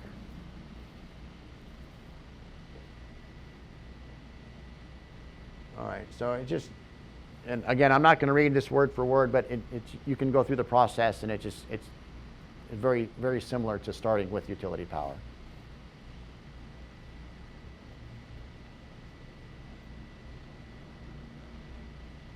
Okay. How to stop the unit? Question? No? Okay. So we've started the unit. And once you start it, again, it's fully automatic. Just let it run. It'll take care of itself. Okay. If you want to stop the unit, it's very simple as well. You just go to the UCP, the HMI, and you hit the off button. Okay. Now, it doesn't mention it here, but I would recommend that anytime you want to stop the unit, you put it in bypass first. Okay. If you hit the off button and you don't go to bypass first, the unit will put itself into bypass as it shuts down. But I still think it's a good idea that it gives you a measure of control just to make sure that the bypass works properly to go to bypass first. If you go to bypass and for some reason there's a breaker issue and the Q3 doesn't close, at least you can stop the process, okay? If you hit the off button and let the system go to bypass first and the Q3 doesn't close, now you may have an issue, okay? So it does give you an extra measure of control. So I would recommend that you always go to bypass first with the bypass button before you hit the off button, okay? But once you hit the off button, the system will shut down on its own. It'll open the Q1 breaker. It'll take voltage or excitation away from the AVR, and you'll see the voltage will decay and go away on the output of the generator. Eventually, the shaft will stop to spin, stop spinning after a while, but effectively the unit is off. Once the unit is off, you may want to put the Q1 and Q2 isolation switches into trip. Again, just as an extra added safety measure that someone doesn't come along and try and restart the system or close those breakers. Completely up to you guys. But there must have been a reason why you shut down the machine, and maybe just as an extra measure of safety, just put those ISO switches into trip. And then you may want to put the diesel isolation switch into off as well. Again, an extra added safety for when you want the system to be shut down. Are there any switches on where the batteries come into the starter motors? On our existing diesel, they've got a key switch that disconnects the batteries. Right now, there is no disconnect between the batteries and the start motors. Might be a good idea to have one. It's not common, but if you do have a disconnect between your batteries and your starter, it might make things a little bit easier for maintenance. But right now, currently, there is no disconnect. All right, so the next sections of the manual here just go into that diesel test mode, and they go into system test as well. So it basically just kind of explains it just how I already did. It gives you the opportunity to run those tests for diesel test and system test. All right, this is our CP9803. This is our standard maintenance schedule for the PowerPro 2700. So this is a supplement to our manual that you'd want to have in your library. And it's going to give you a little more information on the actual maintenance schedule. It's going to go into daily, weeklies, and monthlies, just like the manual does, but it's also going to go into your semis and your annuals as well. So let's see if we can look at what those entail. It gives you a nice little chart here. So it breaks down a chart into weeklies, monthlies, semis, and annuals as far as an overall summary of maintenance activities. It breaks it down into, it gives you a little, I guess it gives you some indications here. There should be a key that tells you what these numbers mean somewhere.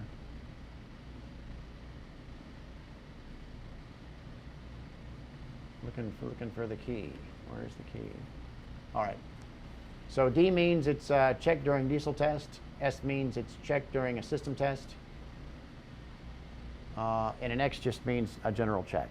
Okay. So you can see here, it looks at your weeklies and monthlies. It gives you indications of when you'd want to run your diesel tests or your system tests, and then check these parameters during those tests. You'll see that during an annual. Of course, the checks get more numerous as you go along from weekly to annual. For annuals, you pretty much are going to check a lot of things. Again, typically you would contract with us for your semis and your annuals.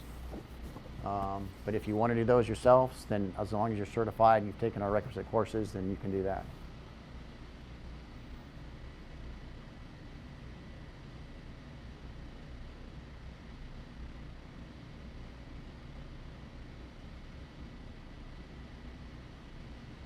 Okay, so you can see that, you know, our annual checks encompass a lot of items, right? Now some of these items, like for example, here's a vibration measurement. This is something that we do with our own handheld vibration devices, which give us, you know, a lot more information than the sensors do on the units themselves. So if you were, for example, wanting to do your own annuals, then, you know, it would probably behoove you to have your own vibration handheld monitoring system that can give you spectrums. Again, contracts with us, you know, we'll bring all this equipment. It comes with the contract. Do we have a what? The little discs they usually mount on top of bearings. No, we don't have pre-placed places for our sensors. We just put it right on the bearing housings. Sometimes those can be problematic because they'll dampen the readings that you get, depending on the epoxy you use, or That's what I've seen in the past. yeah. I've seen those too. And okay, so that's your checklist from this document, and then it kind of goes into that responsibilities a little bit. But that document you'll get along with your manual, and then let's see if I can show you a logbook here.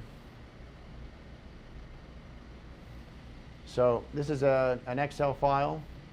This is an example of something that you can use to log your maintenance checks, for example.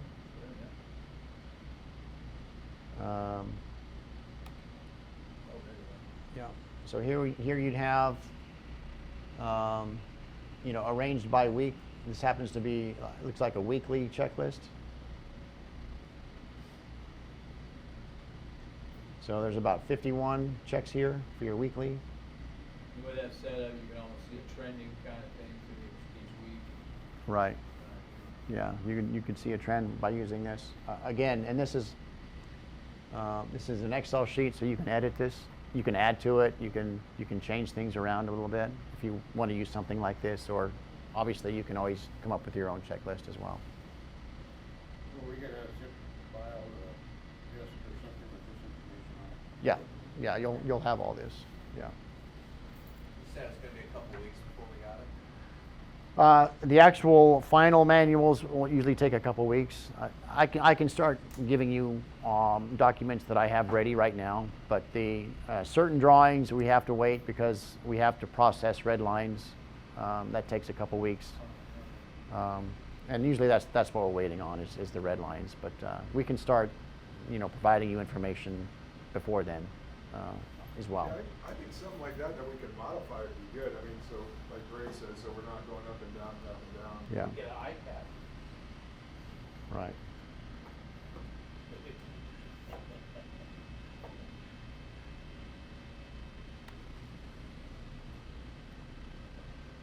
Okay. Let's see what else I have to show you guys here.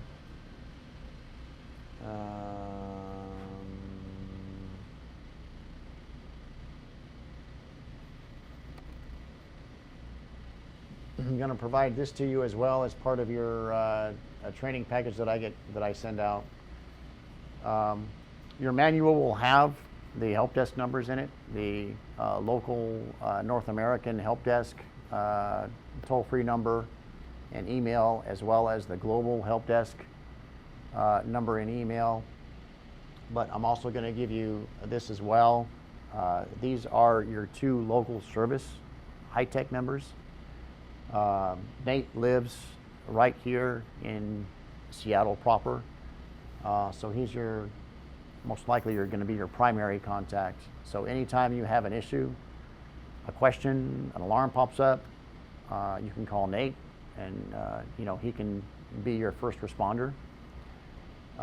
Christian also lives fairly close by. He actually lives over the pass near Wenatchee, but he is also an option. So these are I would say these would be your first responders. These would be the people that you'd make a call to first. If you can't get a hold of these guys, then obviously, go through our help desk, our 1-800 number. But typically, our local service guys are the best ones to call. Right. And I'll provide you this document with your training package. So. And they're versed in mechanical and electrical, I think.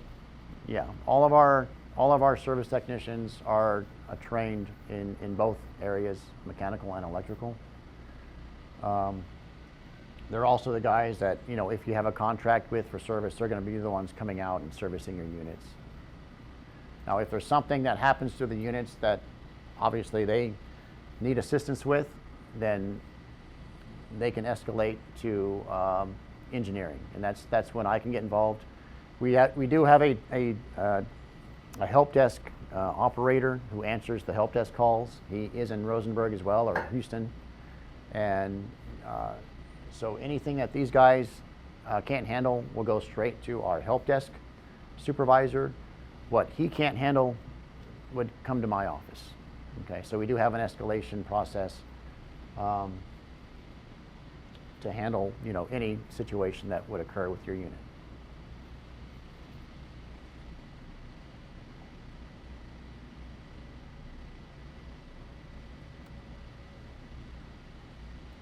Okay, and I think that's about it.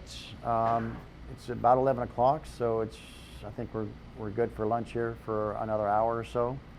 Are there any questions that you have before going to lunch? Any questions at all on anything we've covered over the last few days? I got one in regards to, because I was looking at the start batteries, right? Mhm. And I can follow the lines, but where would we be able to find the voltage and the amps going to that? Is that part of the HMI?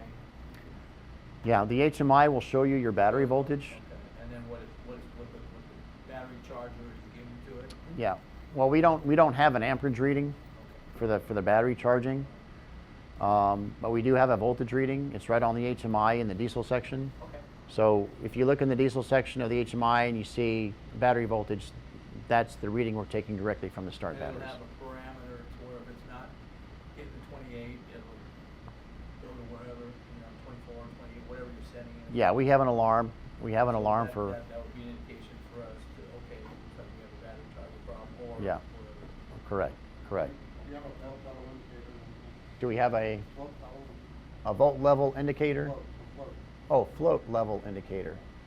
Tell us how the batteries look. No, we don't have a float level indicator for the batteries. The chargers that we use for the batteries are actually in the PCB box, which is that box below the flywheel. And it's a very simple charger. By virtue of the fact that we don't actually use the batteries for charging, we use the RSP. The battery chargers we use aren't able to give us information on currents, and they don't go into a boost mode, for example, or a float mode. They're pretty much simple. Now, that's not the case with your station batteries. Your station batteries have dual chargers in the DCP panel that have a lot more added features to them for your station batteries. But for the diesel start batteries, they're pretty simple, and the charging mechanism is simple as well. Now, we can, if you'd like, and sometimes we do this, we can offer you and put in different chargers for the batteries. Something more like a Lamarche or a Sens that has all of those monitoring capabilities, float charge, currents, and all that stuff. We can put those in as an extra upgrade. But what we have now is just chargers that we use in our PCB. And We have Lamarche up there now, right? Right. Yeah, for our other diesels. For your other That's what diesels? we're used to, that's why we're, yeah, that's Yeah. what we're used to. Yeah. Well, and of course, the batteries are on our chargers in normal operation. When the diesel is running, then the diesel has a little alternator on it that will charge the batteries when the diesel is running. Yeah, which is a very simple charging, piece. From earlier, this is the one line and how we integrate ourselves into your plant. So we're being fed off of bus GE, that comes into the input of our system, our Q1 breaker. And then the output we feed into the GA bus. And I think this breaker actually changed. I don't think we're feeding this breaker. I think we're feeding this breaker. But that breaker is open. So we're not actually energizing this bus, but we do have power at the output. That's how we're currently set up right now. So we can actually test the unit later today. We can run it through its paces. We can open and close breakers at will. And we're not going to be affecting this bus because that breaker is open. So, well, I guess it's electrical stuff. So normally, what's your breaker that feeds the bus? Well, we've got one over there that's labeled, the 16-pin breaker. Yeah. Labeled 52 drops now. Okay. And that feeds from the drops over to there. DEA out of East receiving feeds the drive. So DR52, whatever you call it, the 52 breaker is normally closed. It's normally going to be closed. That's the normal configuration. That's right. But right now you're on emergency configuration? Well, we've got DG tie closed, which is not the way we normally do it. We're gonna, once we close the drops back in, we'll open DG tie. So, if you were doing maintenance, if we were starting up, we would normally have that closed and it would start up and then again, or does it not? You mean, are you saying if we had DEA locked out, to do feed to the drops? We'd have to close DG tie first and then open. But we're gonna do that after we set the drops up? Yeah. No, it's going to stay closed. I meant done it. close, we're gonna close it before we start the drops. Close it before we start the drops. It's closed now. DEA. Oh, you're talking about the drops breakers? Yeah. 52. We can close that at any time. We can close it if we have lines going to the drops, or we can close it after. Yeah, there's a whole process of what can happen outside of the Hitec influence as far as how you feed the buses and what Hitec feeds. That's not the subject of this training because really the Hitec doesn't care. All it is doing is looking at the voltage on the input and the output. But your own processes of how you tie things together or how you bring other sources into your busing systems, that's the subject of another training that would have to be given by Stanley or whoever else is designing that part of it.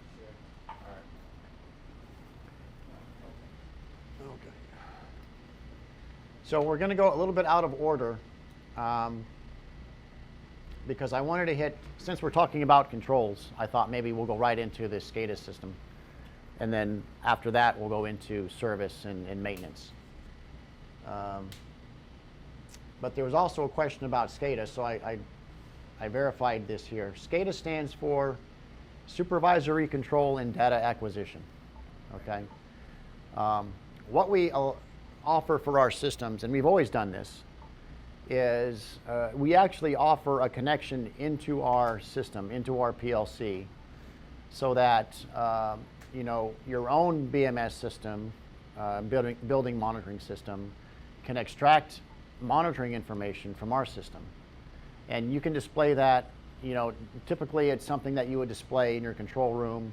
You set up your own screens, you know when our breakers are open or closed, you know if our diesel's running, you know certain things about our system because you're monitoring, you're taking points from our PLC registers through a BMS connection. And we've always had that.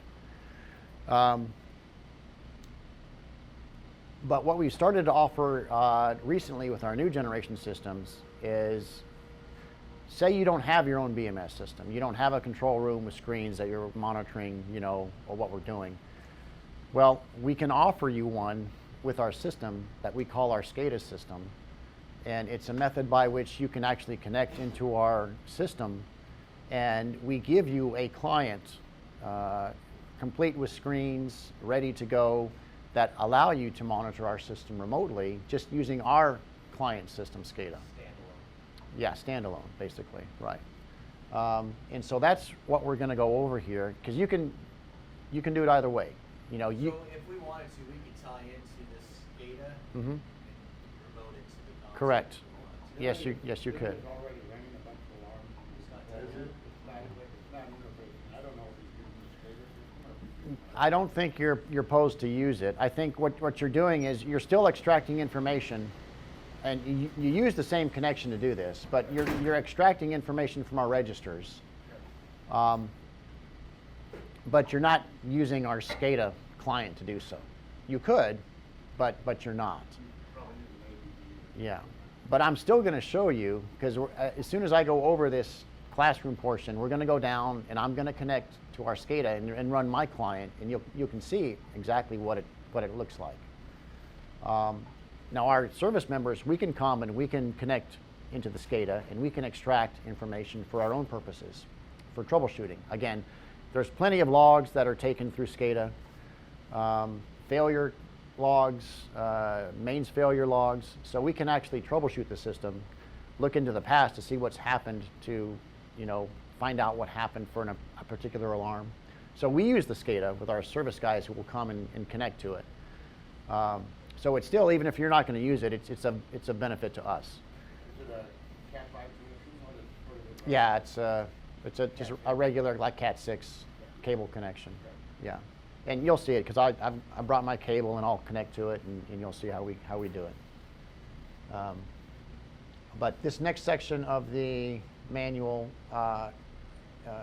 basically discusses our SCADA system and how to operate it and put it through its paces.